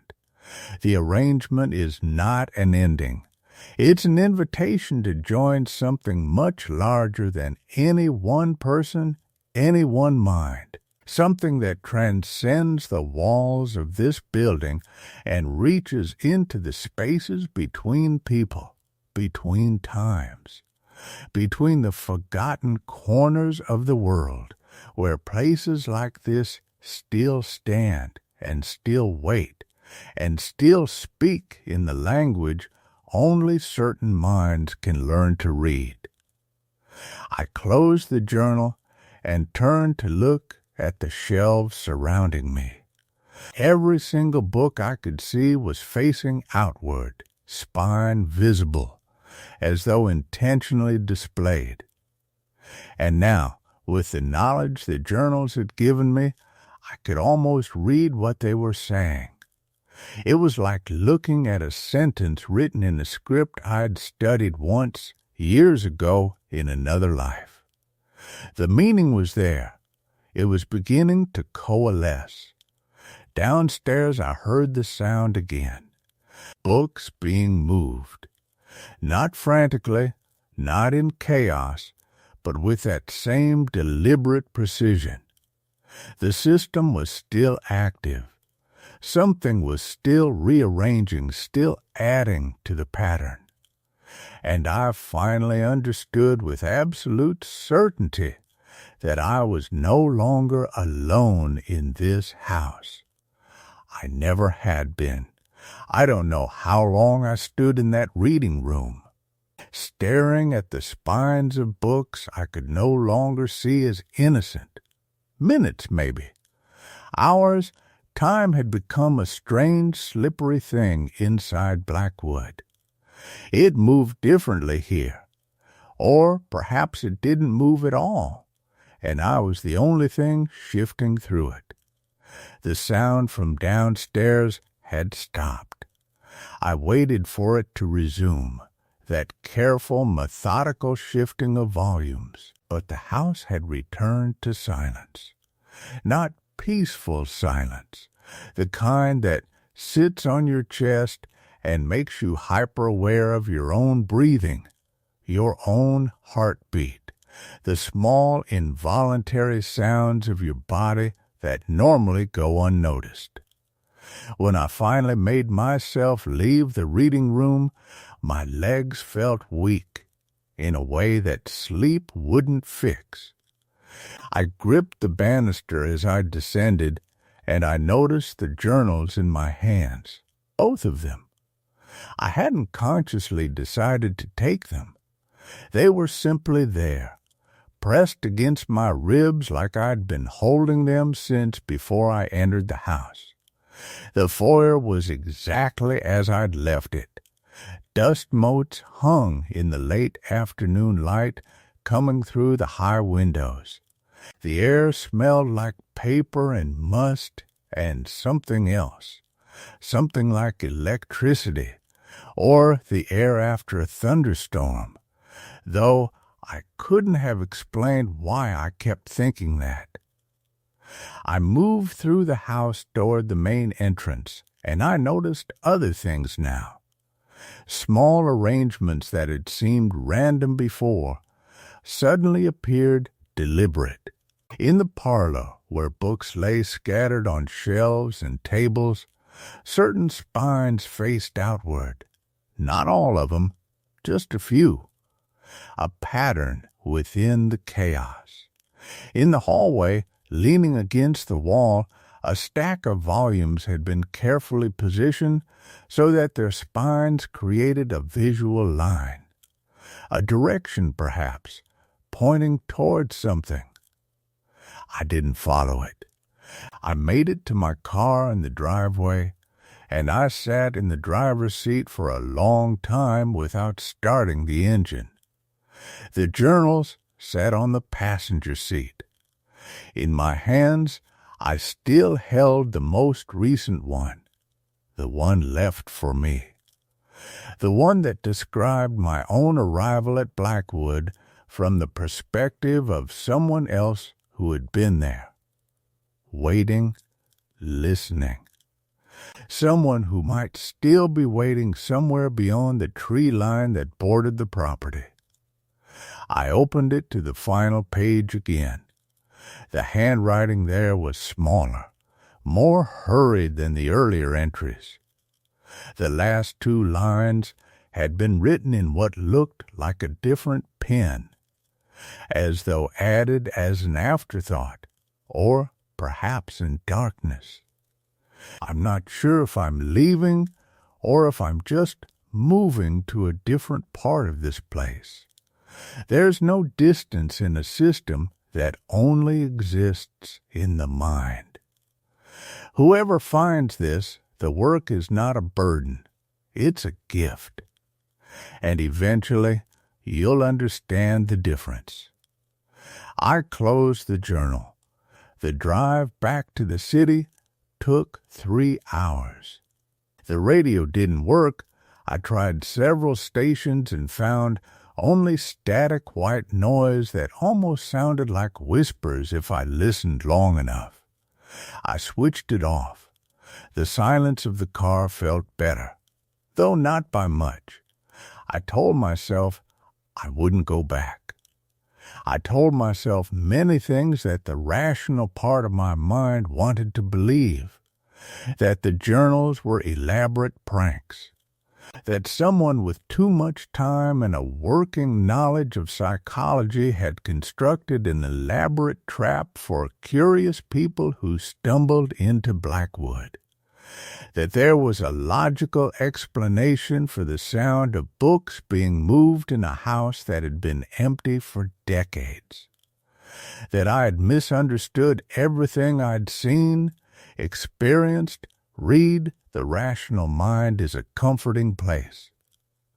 I tried very hard to stay there, but 3 days later I found myself in the university library, where I'd worked for 7 years before taking a leave of absence I couldn't quite articulate to my supervisor.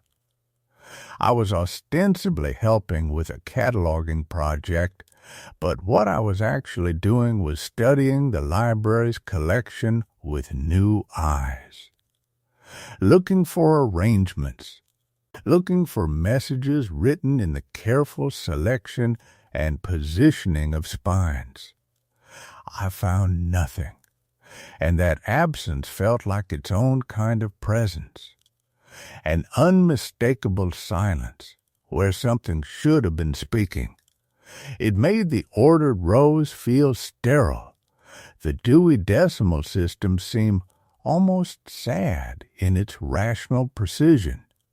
Every book in its place, every place assigned and numbered and explained, and none of it saying anything at all. I quit the job a week after that. Not dramatically, I simply sent an email and didn't come back.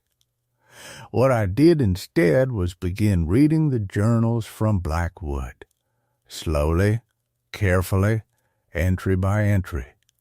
And I began documenting what I'd observed in the house. The arrangements I'd cataloged mentally, the patterns I'd noticed. I filled a notebook with diagrams, sketches of shelf configurations, the titles of books that had faced outward, the visual lines they created, the possible meanings beneath. I told myself I was analyzing it, creating distance through academic rigor. I was lying to myself, and some part of me knew it. 6 weeks after leaving Blackwood, I began a new notebook. It wasn't like the journals. Those were records of something that had been due additional middle section. The deeper I moved into the stacks, the more the air itself seemed to change. It wasn't simply cooler. It was denser somehow, as though the weight of decades had compressed it into something almost tactile. My breath formed small clouds that hung longer than they should have. The dust that rose with each step I took didn't fall in the expected way. It drifted, suspended, catching what little light filtered through the high windows in pale, geometric shafts. The smell was overwhelming once I stopped moving. Not decay exactly. I'd prepared myself for that, but something more complex. Old paper, yes, but beneath it lay the mineral scent of concrete that had been sealed away from sunlight for too long. There was also something green in the air, something almost sweet and urgent that took me a moment to identify. Moss, growing somewhere in the walls themselves, fed by water that had found its way in through cracks I couldn't see from where I stood. I ran my fingers along a shelf and felt the texture of the dust, fine as silt, almost slippery. When I brought my hand to my face, I could taste it on my lips. Metal, salt, something organic. The books themselves were soft to the touch, in places where the leather had begun to surrender to the humidity. In others, the spines had gone brittle, crystalline. One title crumbled slightly, when I merely looked at it too intently. The systematic ordering of botanical knowledge. The words were disappearing back into their component elements. The silence was not empty. It had texture. It had weight. The building itself seemed to breathe around me, not in any obvious way, but in the minute settling of old wood, the infinitesimal shifts of a structure that had begun its long conversation with the earth. Every few minutes, something would creak somewhere in the darkness above me. Not threatening, just constant, just aware. I became conscious of my own presence as a disruption. My footsteps sounded obscenely loud despite my careful steps. My breathing felt irregular, deliberate. Even my blinking seemed to disturb something in the stillness. The library had existed in its own rhythm for years, untouched, and now I was imposing the rhythm of the living world onto it. The books had settled into their silence. The dust had found its equilibrium, and I was disturbing it all simply by existing there. Time moved strangely in that space.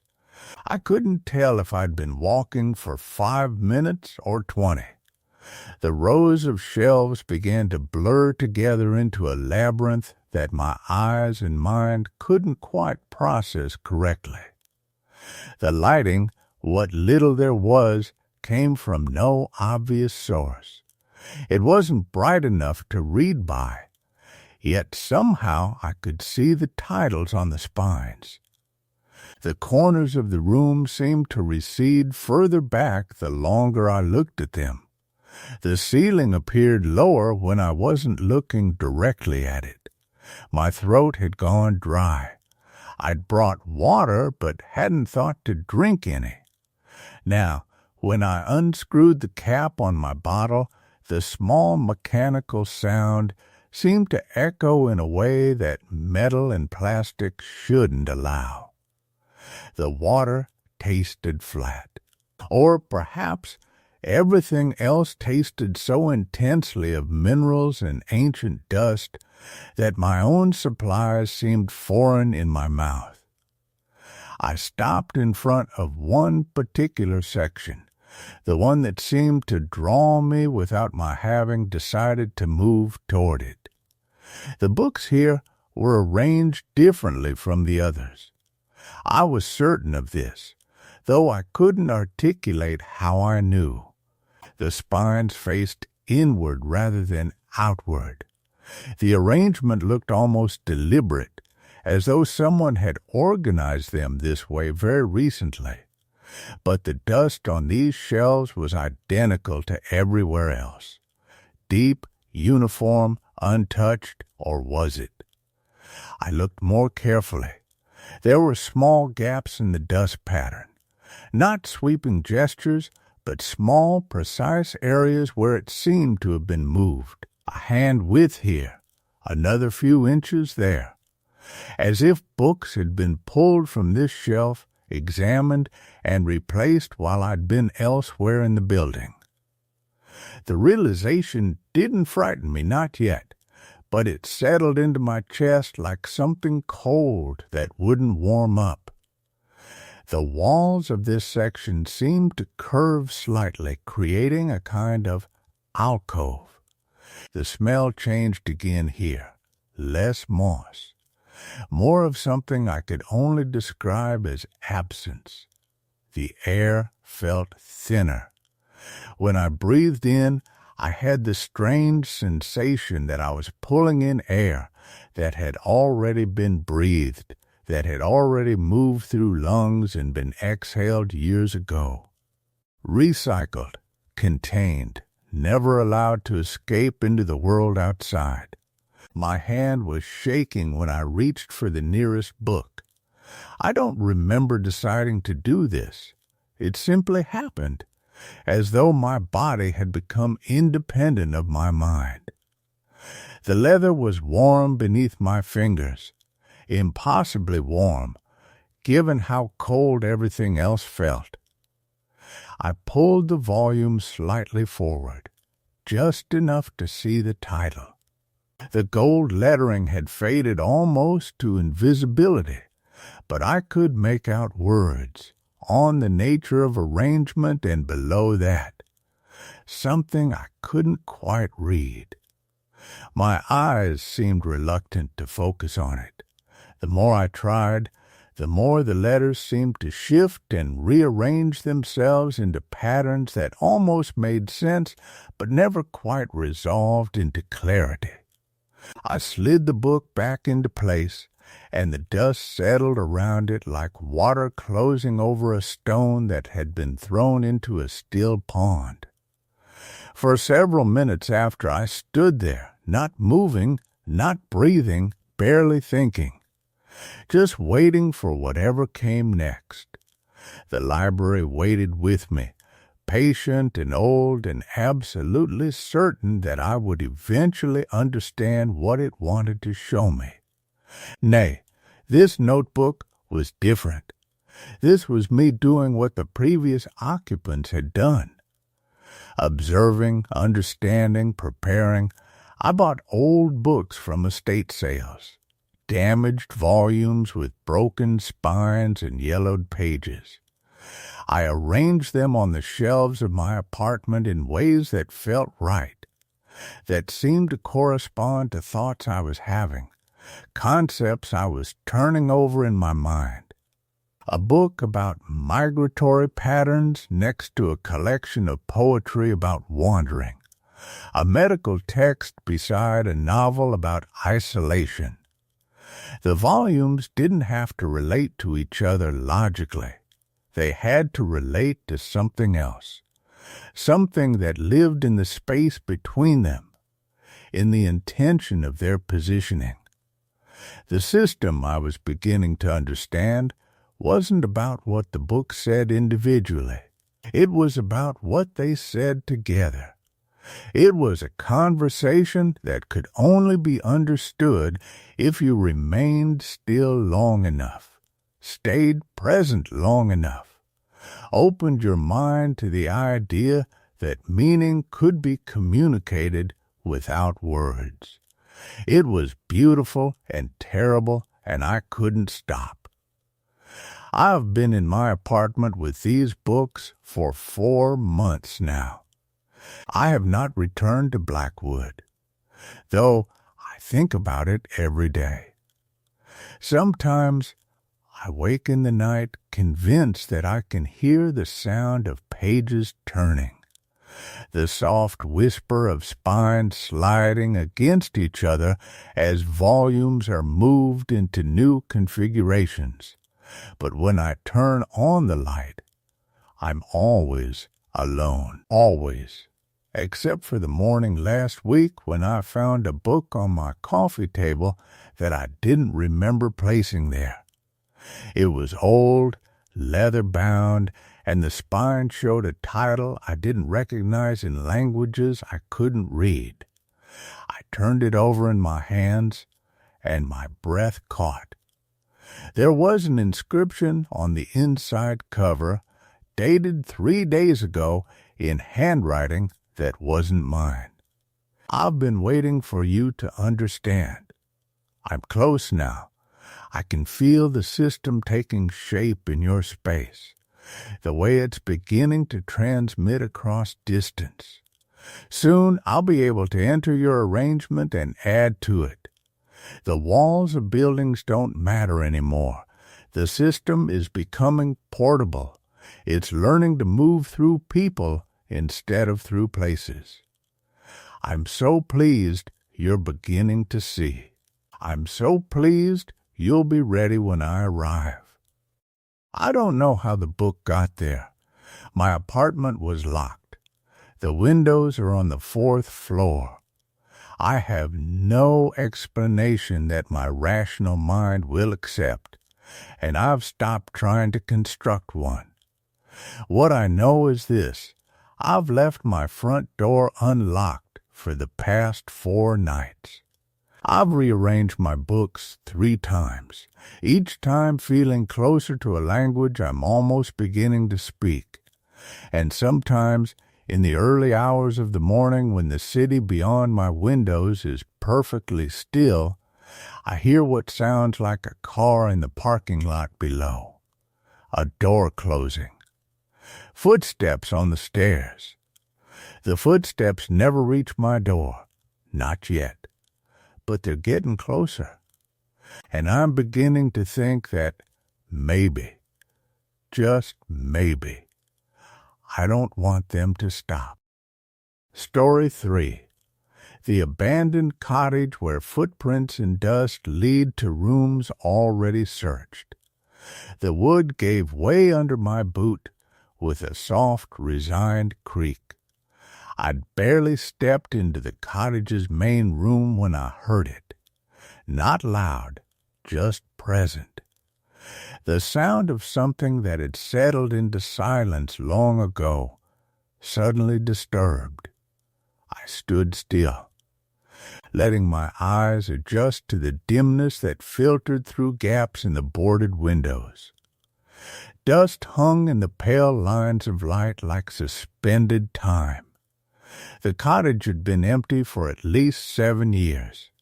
The property records made that clear. 7 years since the last documented activity, longer since anyone had truly lived here. That was what drew me, not the ruin itself, but the specific weight of those years. The way a place becomes a closed book, sealed and forgotten while the world moved on without it. I was methodical about these visits, always had been.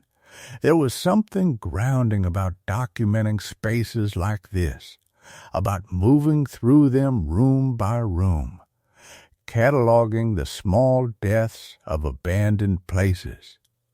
A photograph here, notes on a small recorder there.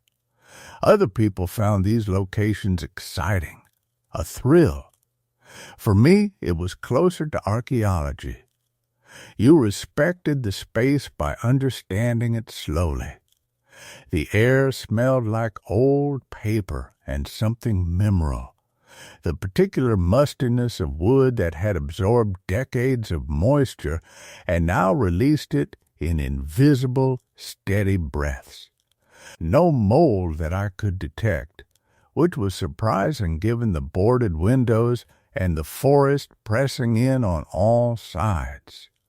The cottage seemed to be holding its breath rather than rotting, preserved more than decayed. I pulled out my camera and started with the room I stood in now. The main living space. A low ceiling with exposed beams, most of the furniture long gone. What remained had the quality of objects that had slowly merged with their surroundings. An old chair frame in the corner, its upholstery long since returned to fabric and dust. A shelf unit against one wall, empty except for the shadow marks where objects had once sat, rectangles of unfaded wood creating a ghost inventory of a life that had been here. The floor was dense with dust. Not the thin layer you'd expect from a few years of vacancy. This was accumulated, settled dust that had been walked on and resettled countless times, creating its own topography. Patterns where air currents moved through gaps in the boards. A relatively clear path down the center of the room where, I assumed, feet had moved regularly before the place was finally left to itself. I knelt carefully and ran my hand across the dust near the entrance. It was cool and fine, almost powder-like, the kind of dust that held impressions well. I noted this in my recorder, speaking quietly into the small device. Main room, significant dust accumulation. Clear traffic pattern down center. No obvious disturbance. Windows boarded, 8 of them visible from interior. No signs of recent entry. I spent the next 2 hours moving through the cottage systematically. Each room documented. Each space measured and observed and recorded. The kitchen, small and narrow, with a cast-iron stove that had oxidized into something barely recognizable as metal. The pantry, shelves empty and warped. 2 bedrooms upstairs, accessed by a staircase that complained with every step but held solid. The boards in these rooms were older, the dust less disturbed, suggesting these spaces had been sealed off from regular traffic long before the final abandonment.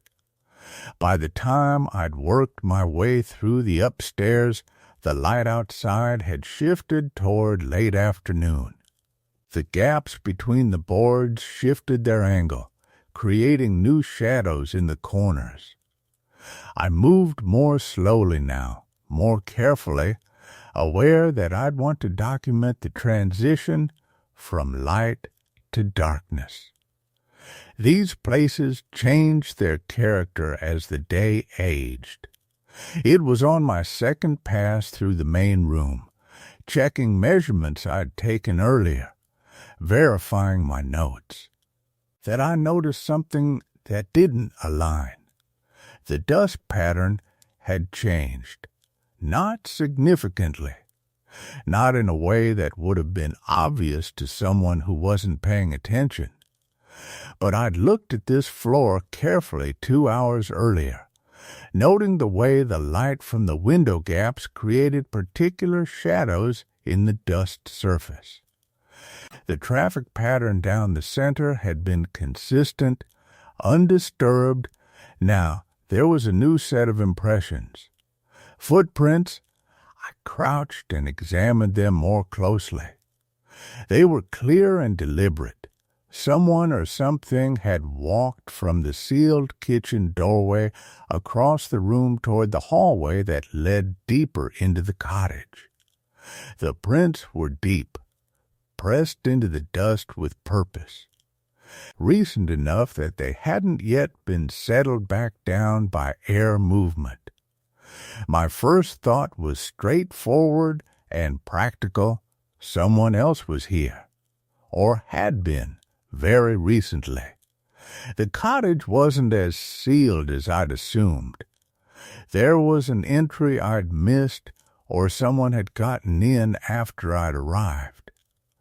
I was suddenly aware of how quiet the cottage had become, how much my own movement through it had filled the space with purpose. Now that I was still, listening, there was only the sound of my breathing and the wood settling. I stood and called out. Not aggressively. I'd learned long ago that surprising people in abandoned places was dangerous for everyone involved. Hello? I'm just documenting the space. I'm not trespassing. I have permission from the property owner. The cottage swallowed the sound. No answer. No movement from deeper in the house. I waited perhaps 30 seconds, the kind of silence that develops a wait. When nothing emerged, I made a decision. I would trace the footprints, understand where whoever had moved through here had gone. This was partly practicality. I wanted to know who shared the space with me, but it was also curiosity. The prints themselves seemed unusual somehow. The gait was regular, unhurried, someone confident in their movement through a space they seemed to know. I followed the impressions across the room. They moved in a straight line, not exploring, not hesitating. From the kitchen entry toward the hallway. I documented them as I went, photographs and notes. The prints themselves were distinctive, barefoot, I realized.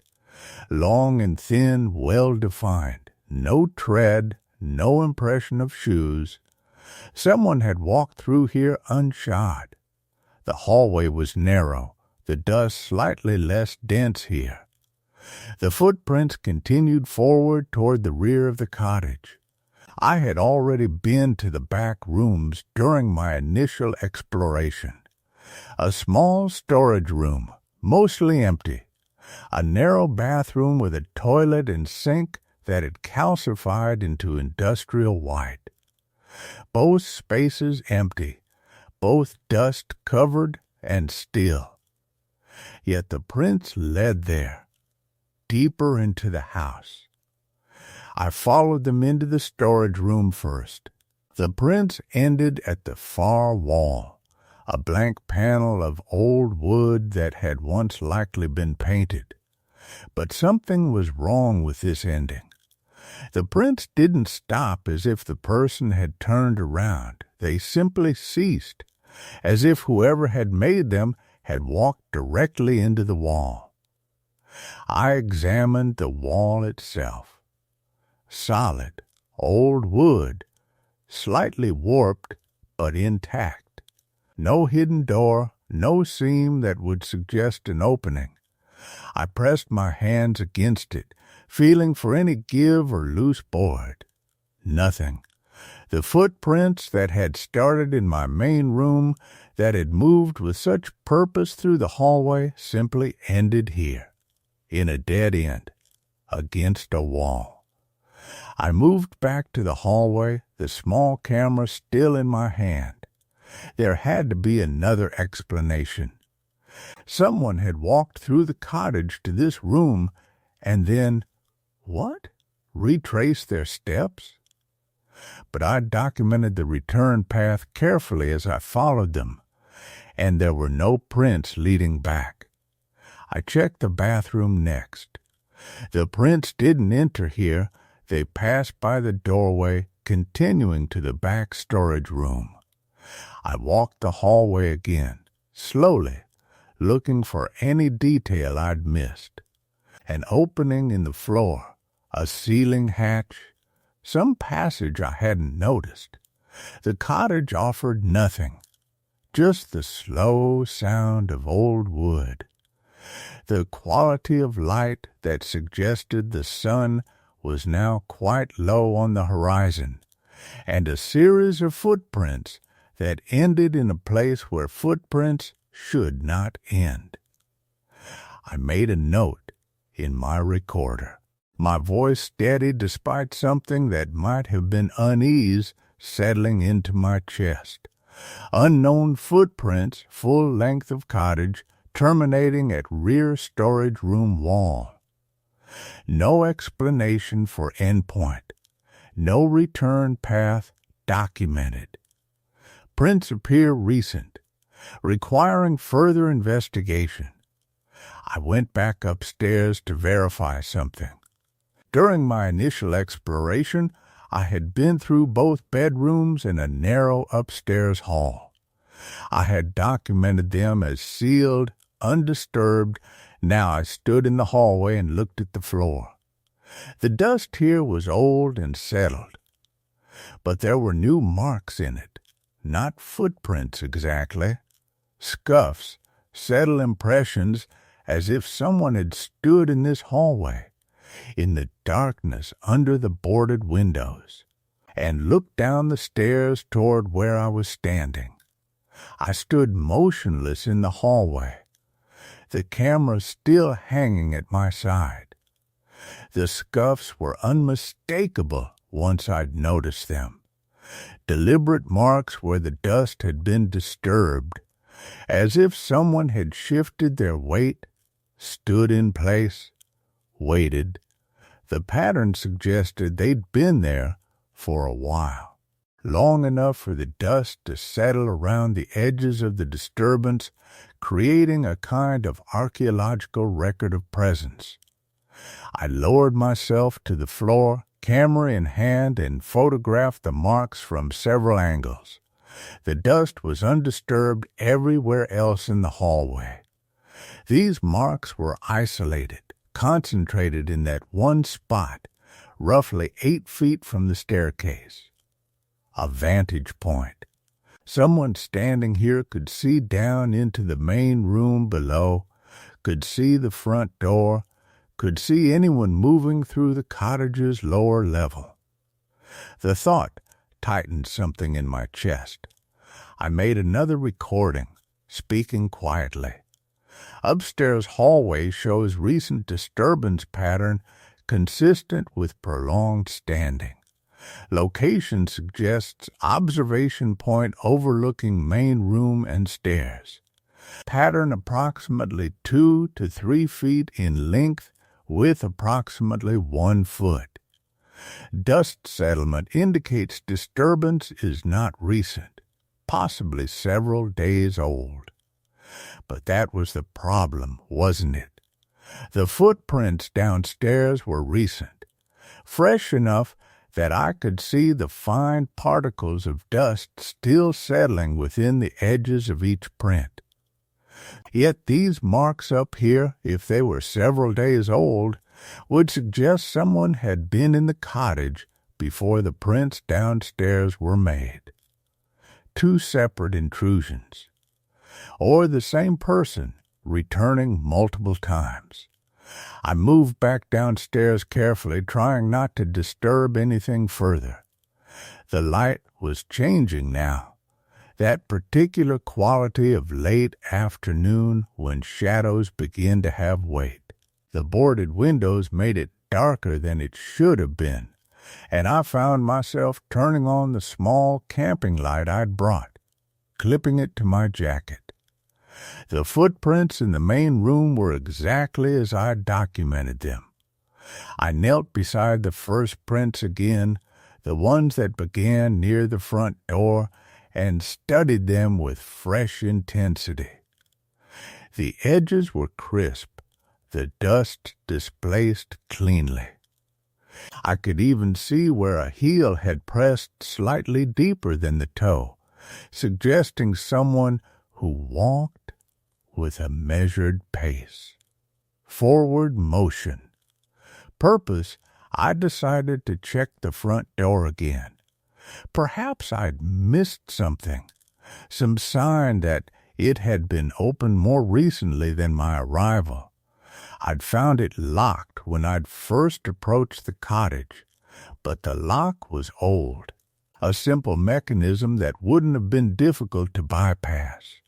The door itself was warped with age. The wood had absorbed decades of moisture and sun, and it no longer fit squarely in its frame. There were gaps, small but visible, where the door's edge didn't meet the frame completely. A draft could slip through. So could other things. But the lock showed no signs of picking. No scratches around the keyhole, no damage to the mechanism. I examined the hinges. Secure, the door jamb was intact. I stepped outside into the cooling air. The trees around the cottage seemed taller now, their branches more insistent. The wind had picked up slightly, and leaves skittered across the overgrown yard. I walked the perimeter, checking each window. Most were boarded from the inside, nails driven through the planks and into the frame. The few that weren't boarded were so coated with years of grime and decay that I doubted anything larger than an insect could have squeezed through. There was a basement window on the north side, though, a small rectangular opening just above the foundation line. It was grimy, but not boarded. I crouched down and peered at it. The glass inside was gone, just a dark opening. I could fit my arm through, perhaps my head and shoulders if I tried. I didn't try. Instead, I recorded the observation and returned inside. The sun was definitely lower now. In perhaps 2 hours, maybe less, the light would be gone entirely. I'd come to the cottage planning to stay through the evening, hoping that the unusual footprints might be explained by some nocturnal animal, a deer that had wandered inside, a raccoon, something large enough to leave prints this clear. But standing in the gathering dark, that explanation felt thin. The prints were too deliberate, too human. I went to the kitchen and set my gear on the counter, spare batteries, the extra camera, my recording equipment. The kitchen was relatively intact. There was still a table here, though it was warped and marked with water stains. Cabinets stood open, their shelves bare. A cast-iron sink, no longer used for anything but rust and spiders. I opened the back door to the kitchen, a small exit that led into the overgrown yard beyond. The door had swollen in its frame and took some effort to open. When it did, the smell of green growth and damp earth rolled in, along with the sound of insects and distant wind through the trees. The yard behind the cottage was wilder than the front. The grass had gone to seed years ago and was now indistinguishable from weeds and wild plants. There was a shed back there nearly consumed by a spreading honeysuckle vine. Beyond that, the trees pressed close, and the path of maintained human space simply ended. I checked the ground around the back door for footprints. The earth here was soft from recent rain, the kind of ground that would hold an impression clearly. I saw my own prints, clearly marked from when I'd walked this area during my initial survey. I saw no others. I closed the door and locked it, or tried to. The lock didn't work. The mechanism was frozen, corroded beyond use. I wedged a chair under the handle instead, a precaution that felt necessary now in a way it hadn't that morning. Back in the main room, I reviewed my recordings and photographs. Everything was documented, time-stamped, the footprints, the scuffs upstairs, the sealed windows, the locked front door. The evidence suggested someone had been inside the cottage recently. The evidence also suggested that, physically, it shouldn't be possible. I decided to stay through the night. I arranged my sleeping bag in the main room, close to the center, where I could see both the staircase and the hallway leading to the back storage room. I set up my camera on a tripod, angled to record the space while I slept. The battery on my camping light was good for at least 12 hours. As darkness fell completely, I ate a simple meal from my pack and sat in the beam of the camping light, trying to read, trying not to think about the standing position marked in the dust upstairs. The silence of the cottage was profound. There was no hum of electricity, no distant traffic, no human sound at all. Just the old wood settling, the wind pressing against the boarded walls, and the sound of my own breathing. Around 11 o'clock, I began to hear something else, a rhythmic sound, soft and subtle. At first I thought it was the wind, or perhaps the old pipes that still ran through the cottage's walls. But the pattern was too regular, too deliberate. A tapping sound, coming from somewhere in the upper reaches of the house. I climbed the stairs carefully, my light before me, and moved into the hallway where the scuff marks were. The tapping was louder here, but not so loud that I could immediately place it. It seemed to come from the walls themselves, traveling through the old wood like some internal rhythm of the house. I stood in that hallway, the camping light casting my shadow long and strange along the floor, and I waited. The tapping continued, steady and patient, not frantic, not a branch against the house or loose siding, something else. After several minutes, the tapping stopped. In the silence that followed, I heard something I hadn't heard before, the soft sound of movement, not footsteps exactly, but the sense of weight shifting, of the house's interior responding to something changing position within it. I went downstairs and checked my camera. It had been recording the whole time. Whatever had made that sound had been documented at least, or perhaps it hadn't. I didn't know yet what I would find when I reviewed the footage. I settled into my sleeping bag, the camping light burning steadily, and I tried to remain calm. The rational explanations were still available. Old houses made sounds. Wind found ways through even sealed spaces. Animals nested in the walls.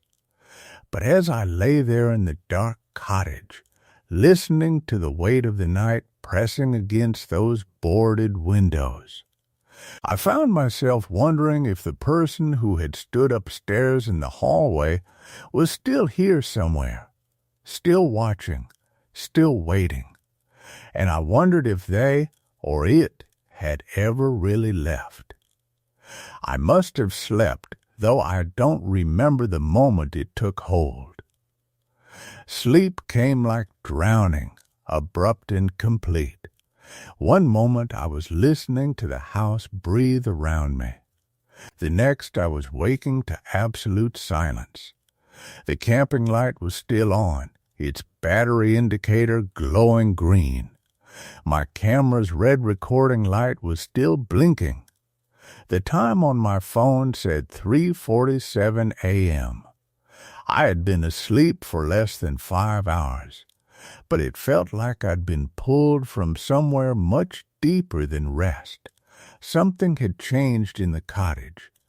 I couldn't name it at first. It wasn't a sound or a visible presence.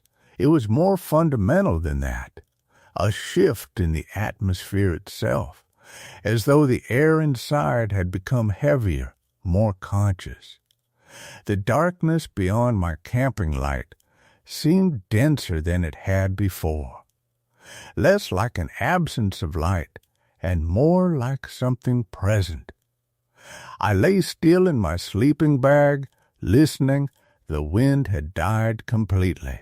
The old house, which had spent the evening settling and creaking, was now perfectly silent. That silence was worse than any sound would have been. Very slowly, I turned my head to look at the staircase. For a moment, I saw nothing. Just the familiar geometry of the cottage's main room, rendered strange and monochromatic in my light. Then I noticed it, a subtle discontinuity in the shadows along the hallway that led upstairs. A shadow that didn't correspond to any object I could identify. A shadow that seemed to have dimension. I froze. The shadow moved. Not quickly, not dramatically. It shifted slightly, as though something had adjusted its weight from one side to the other, the way a standing person might shift from foot to foot when they've been waiting a long time. I forced myself to sit up in the sleeping bag. The moment I moved, the shadow vanished. For 20 minutes I didn't move again. I sat rigid in that bag, my breathing shallow, my eyes fixed on the staircase. The camping light hummed softly, burning steady. Nothing else happened. No sounds, no movement. Just the oppressive silence and the knowledge that something had been watching me sleep. When I finally worked up the courage, I grabbed my camera and checked the recording.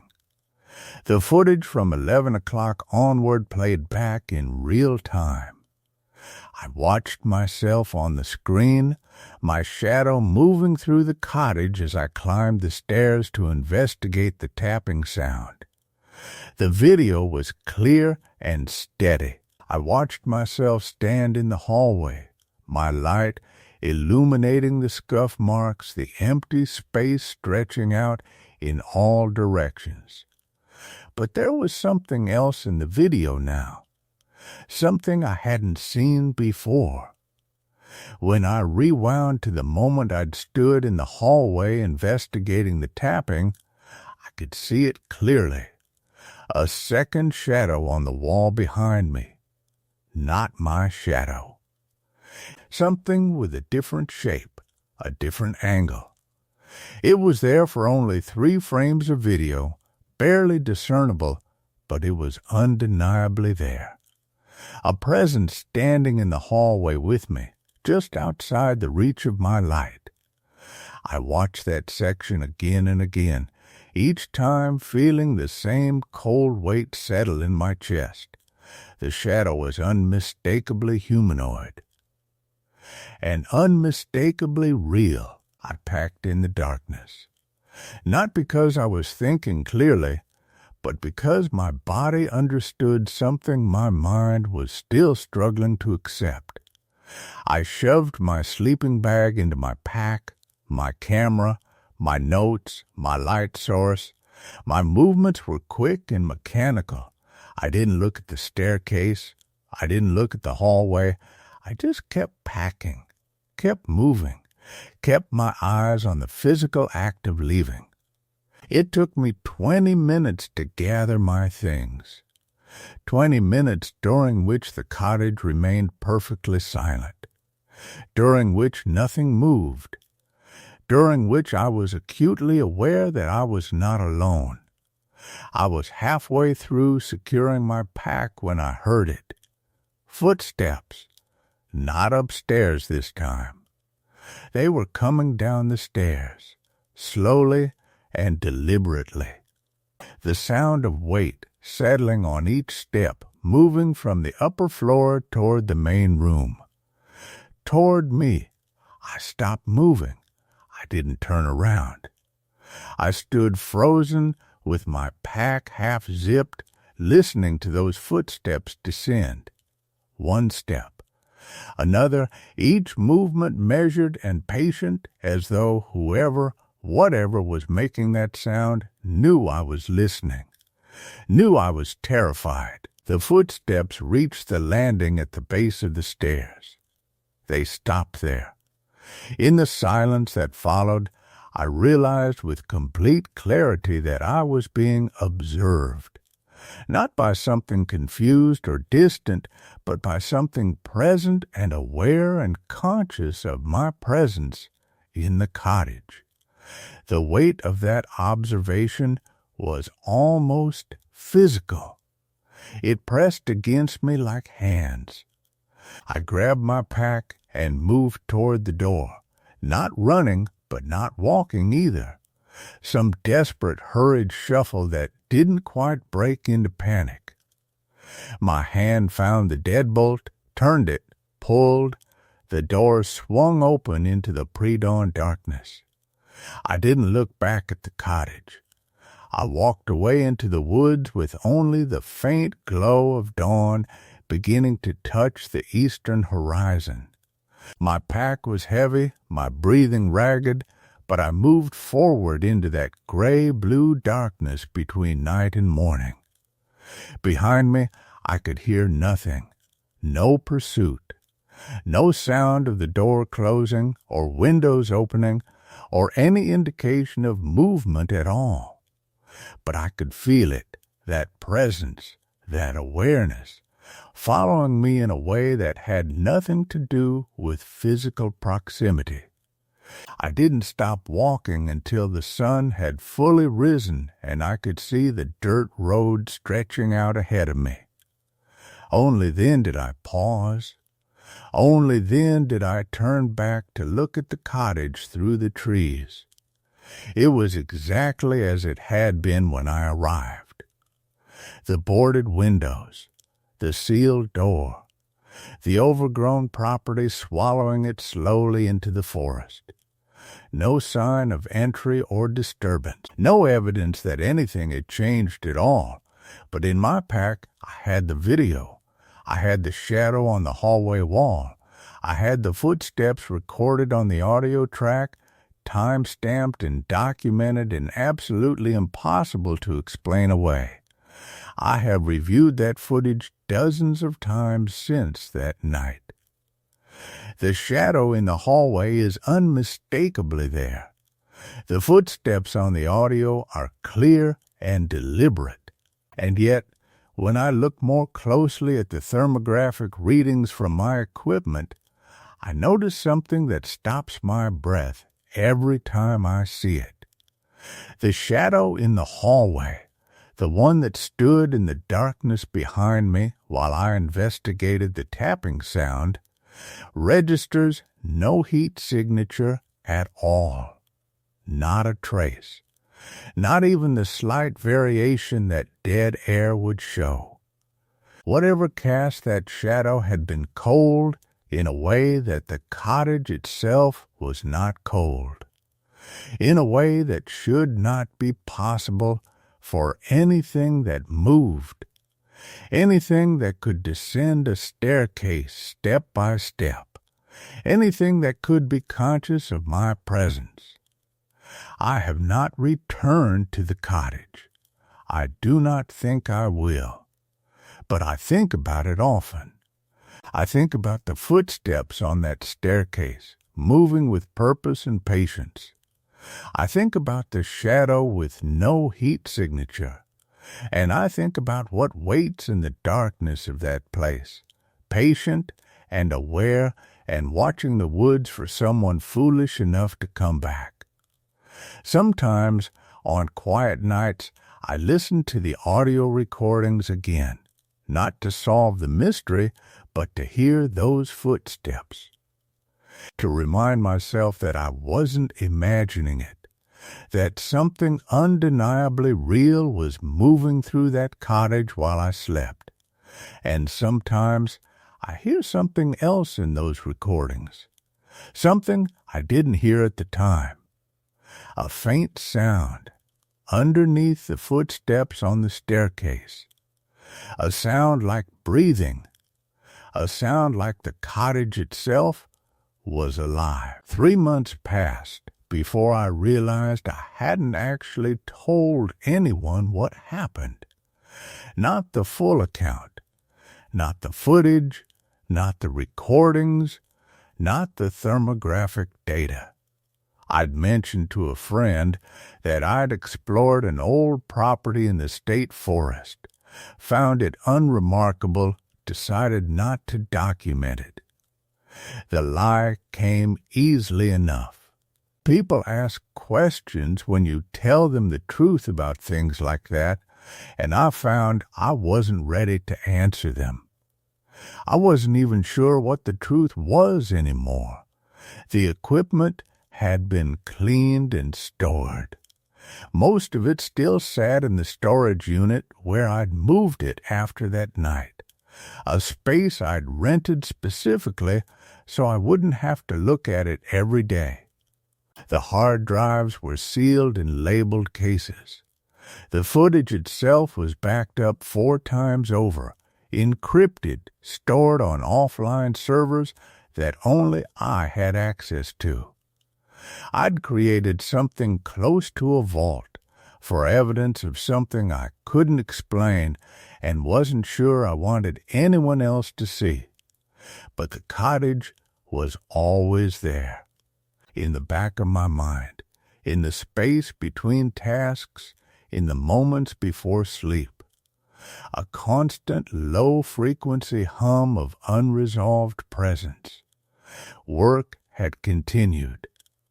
I'd taken other jobs, a derelict factory, an overgrown manor house in the county to the north, a roadside property that had been abandoned since the 70s. Each investigation felt hollow now. I would set up my equipment, record my observations, capture the visual documentation, and feel the absence of whatever it was I'd been looking for before that night in the forest. The mundane had stopped being enough. I found myself researching the property obsessively. Public records showed that the cottage had been built in 1947, owned by 3 separate families across 6 decades. The last registered owner had transferred the deed to a trust in 1989, and from there the information became opaque.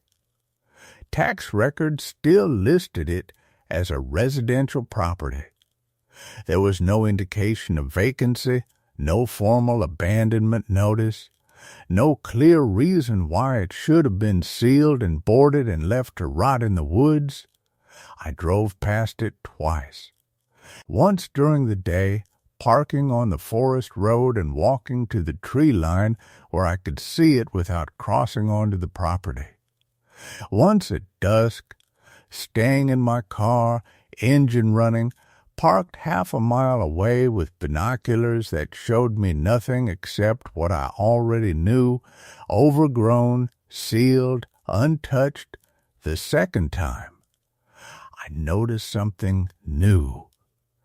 A faint line of disturbed earth along the eastern wall, as if something heavy had been dragged through the accumulation of leaves and pine needles. It could have been from years ago. It could have been from the night I was there. Something shifting in the darkness while I sat frozen in the living room. I didn't get out of the car to investigate. By the second month, the sleep had become irregular. Not nightmares exactly. I wasn't dreaming about the cottage or the footsteps or the cold shadow that had stood behind me in that hallway. Instead, I was simply awake. Fully awake, alert, conscious of sounds in my own house that had always been there but suddenly demanded attention.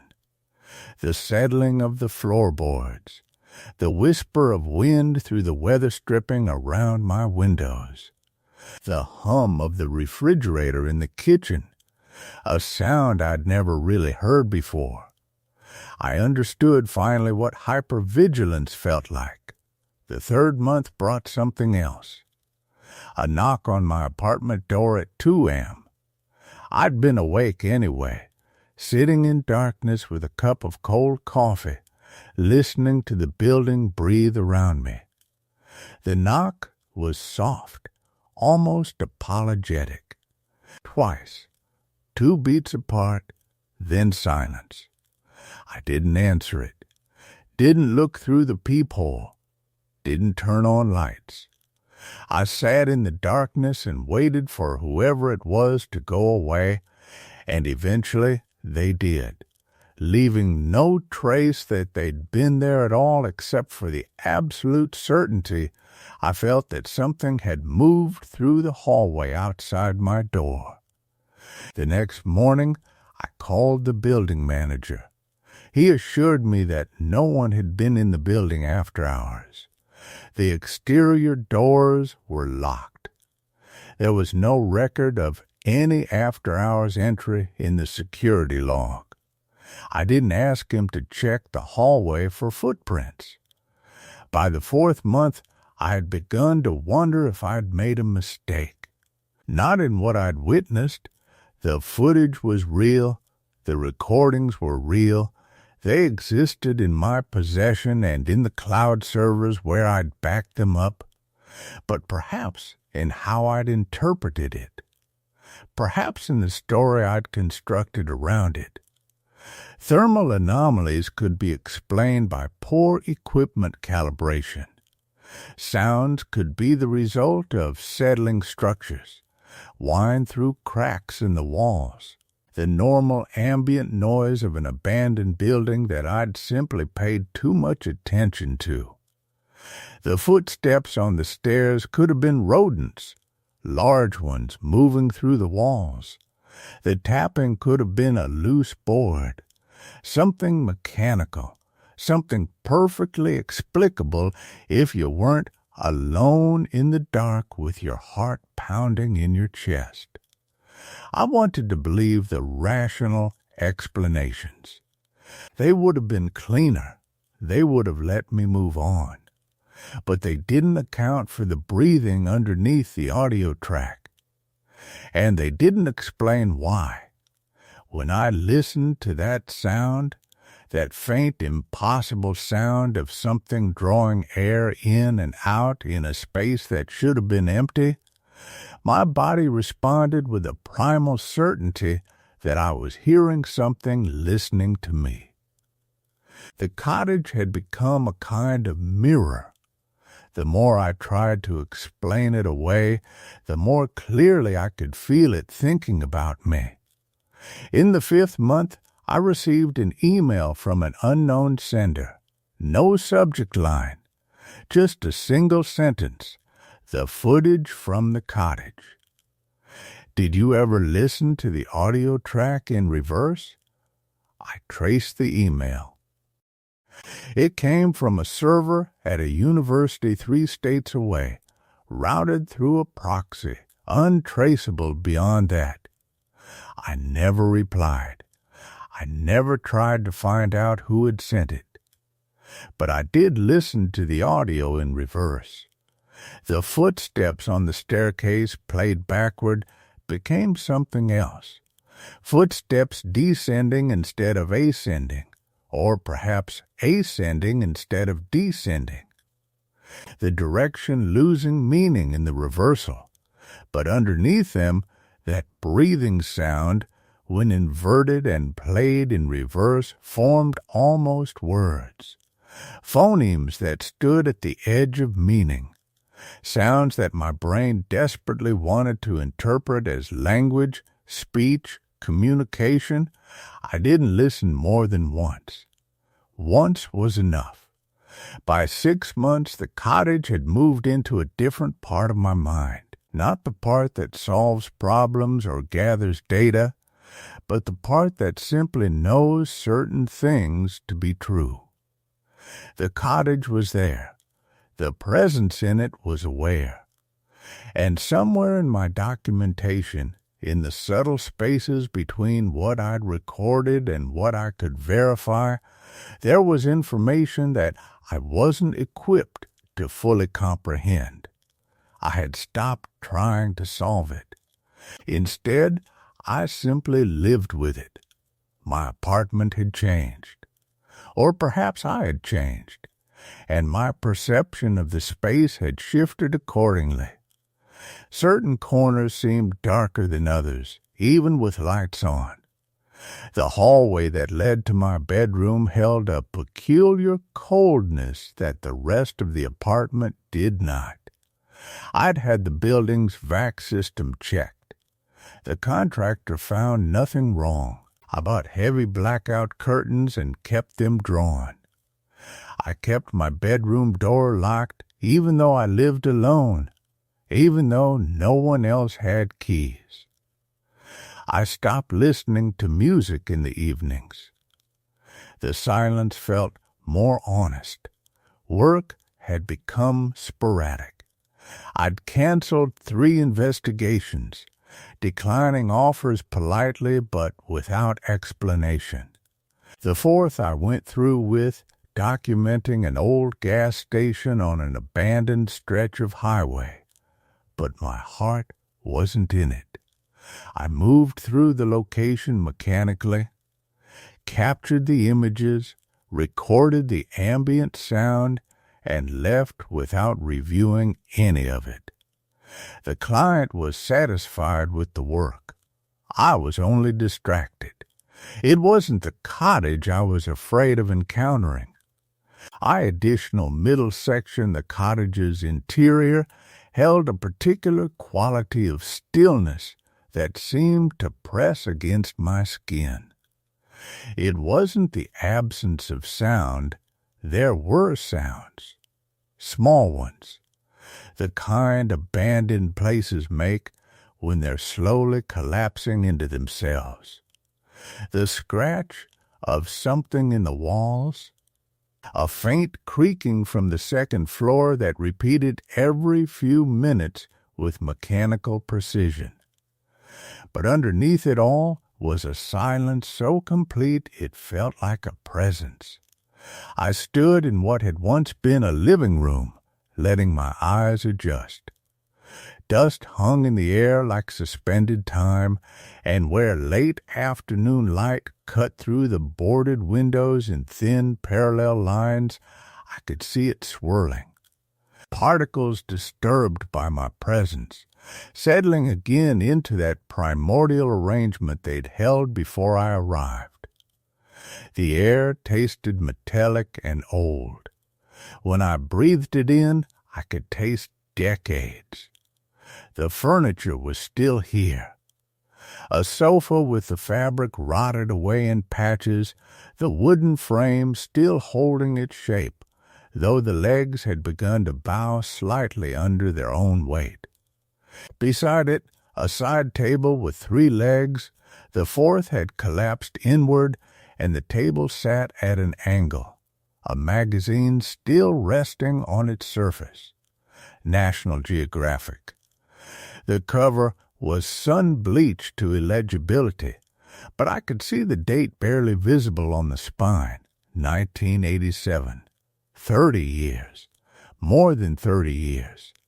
I moved deeper into the house, and with each step, the dust on the floor rose in small clouds around my feet. That's when I first noticed the footprints. They were pressed into the accumulated dust like shallow impressions in snow, a path that led from the living room toward the hallway, toward the back of the cottage. Someone had walked this route recently enough that the dust hadn't completely settled back into uniformity.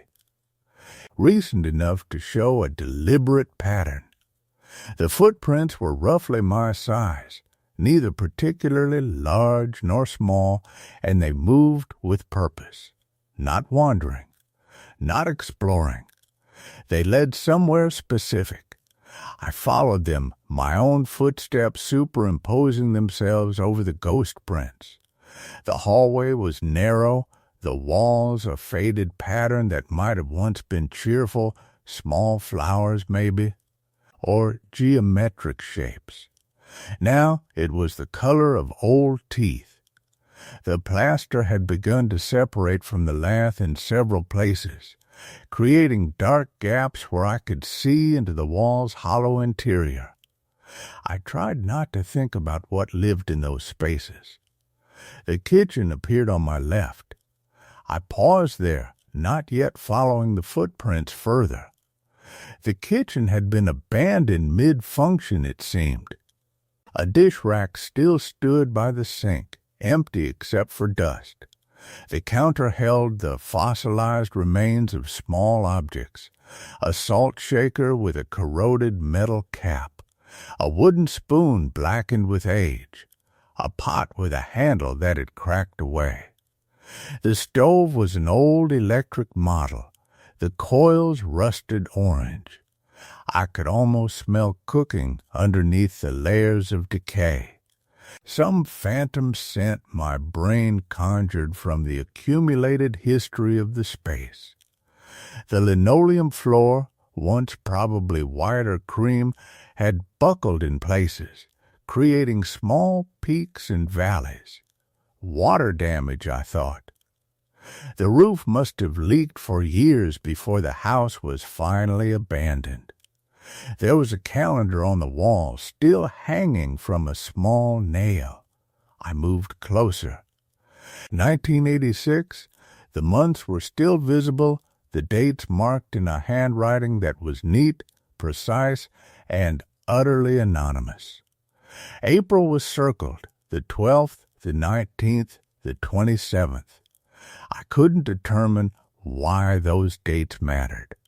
The footprints led past the kitchen, deeper into the house.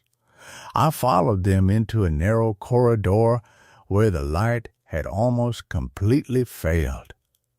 I used my flashlight, and the beam caught on the dust in the air, creating a strange visibility problem. I could see the light itself cutting through the darkness, but it illuminated very little. The footprints continued, visible in the dust on the floor, leading toward what appeared to be a closed door. I stood for a long moment before that door, feeling something shift in my chest. The footprints led right to it, but the door was closed, and there was no dust on the floor beyond it, which meant whoever had made these prints had opened the door, walked inside, and then... What? The thought created a tightness in my throat. I opened it slowly. The hinges were silent, which surprised me. I would have expected rust, resistance, but they moved smoothly, and the door swung inward into a small room. A bedroom, single bed with a bare mattress, its surface stained with darker patches I didn't examine closely.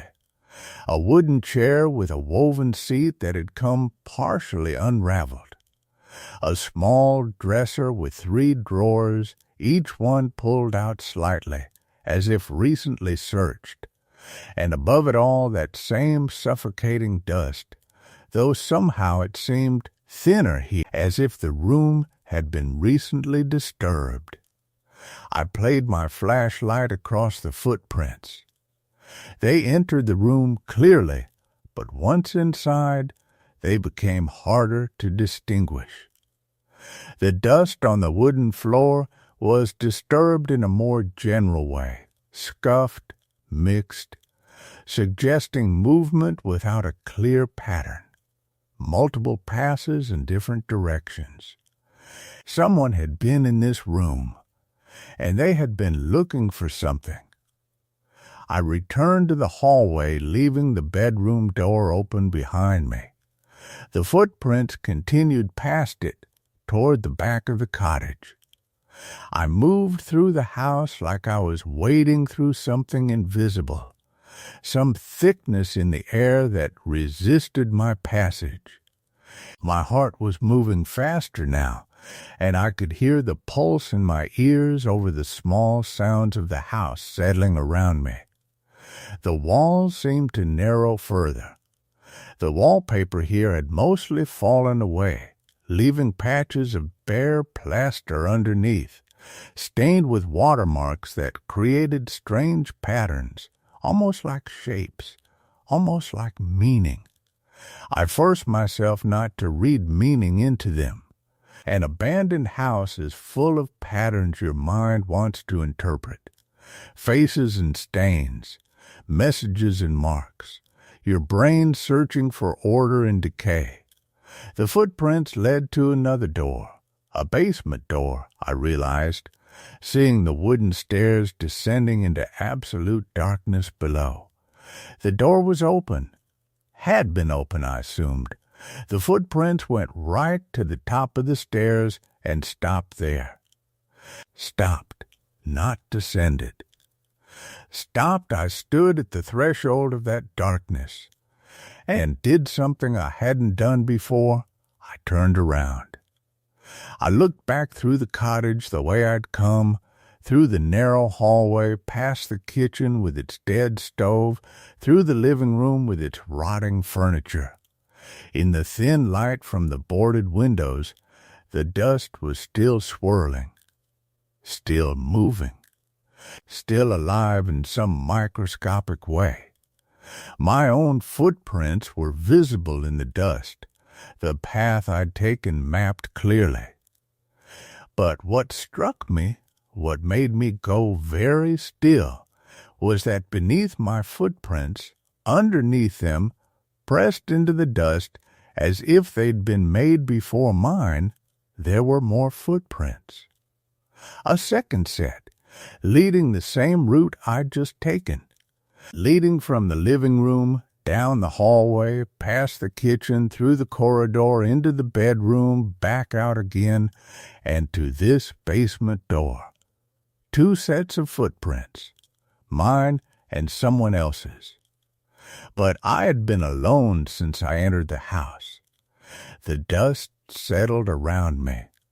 The house made its small sounds, and in the darkness at the bottom of those basement stairs, there was something else, a quality of the air that was different, colder, more dense, as if the absence down there was not empty, but full of something I couldn't name.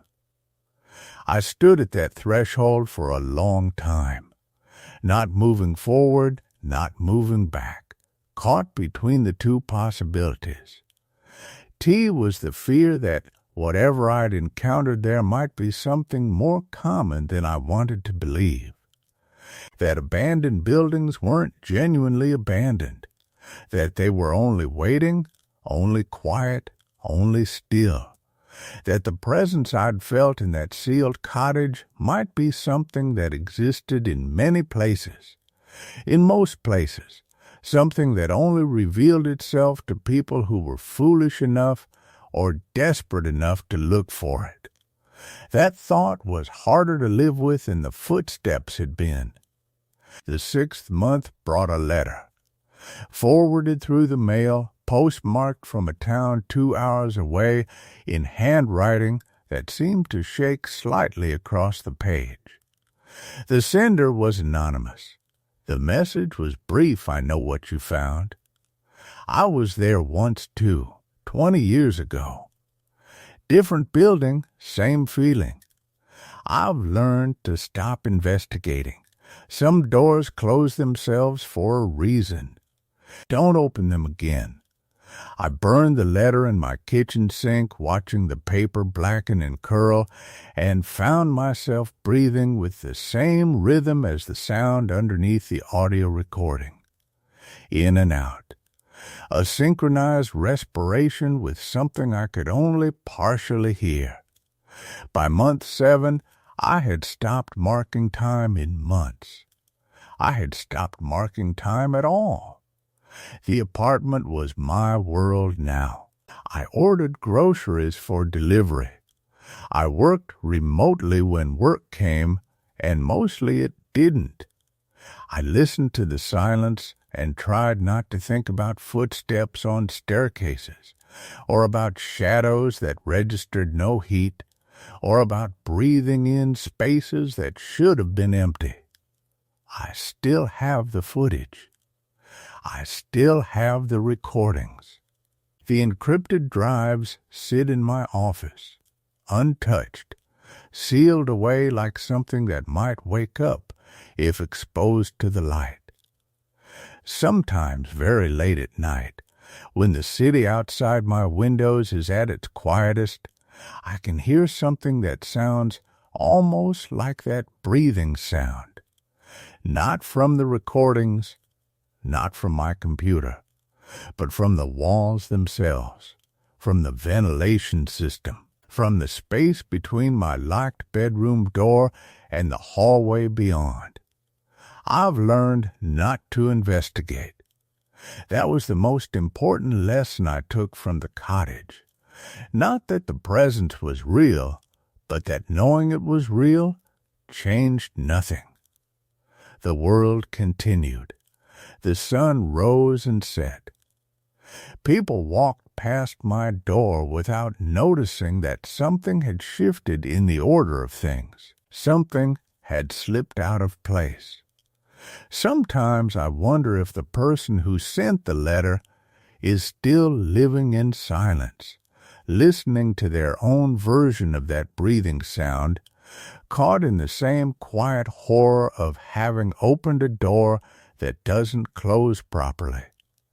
And sometimes, when I'm very tired, I wonder if the cottage is still waiting in the woods, patient and aware, the way it must have waited before I came, and the way it will wait long after I'm gone, the way it's waiting for someone else to be foolish enough to think that abandoned buildings are empty.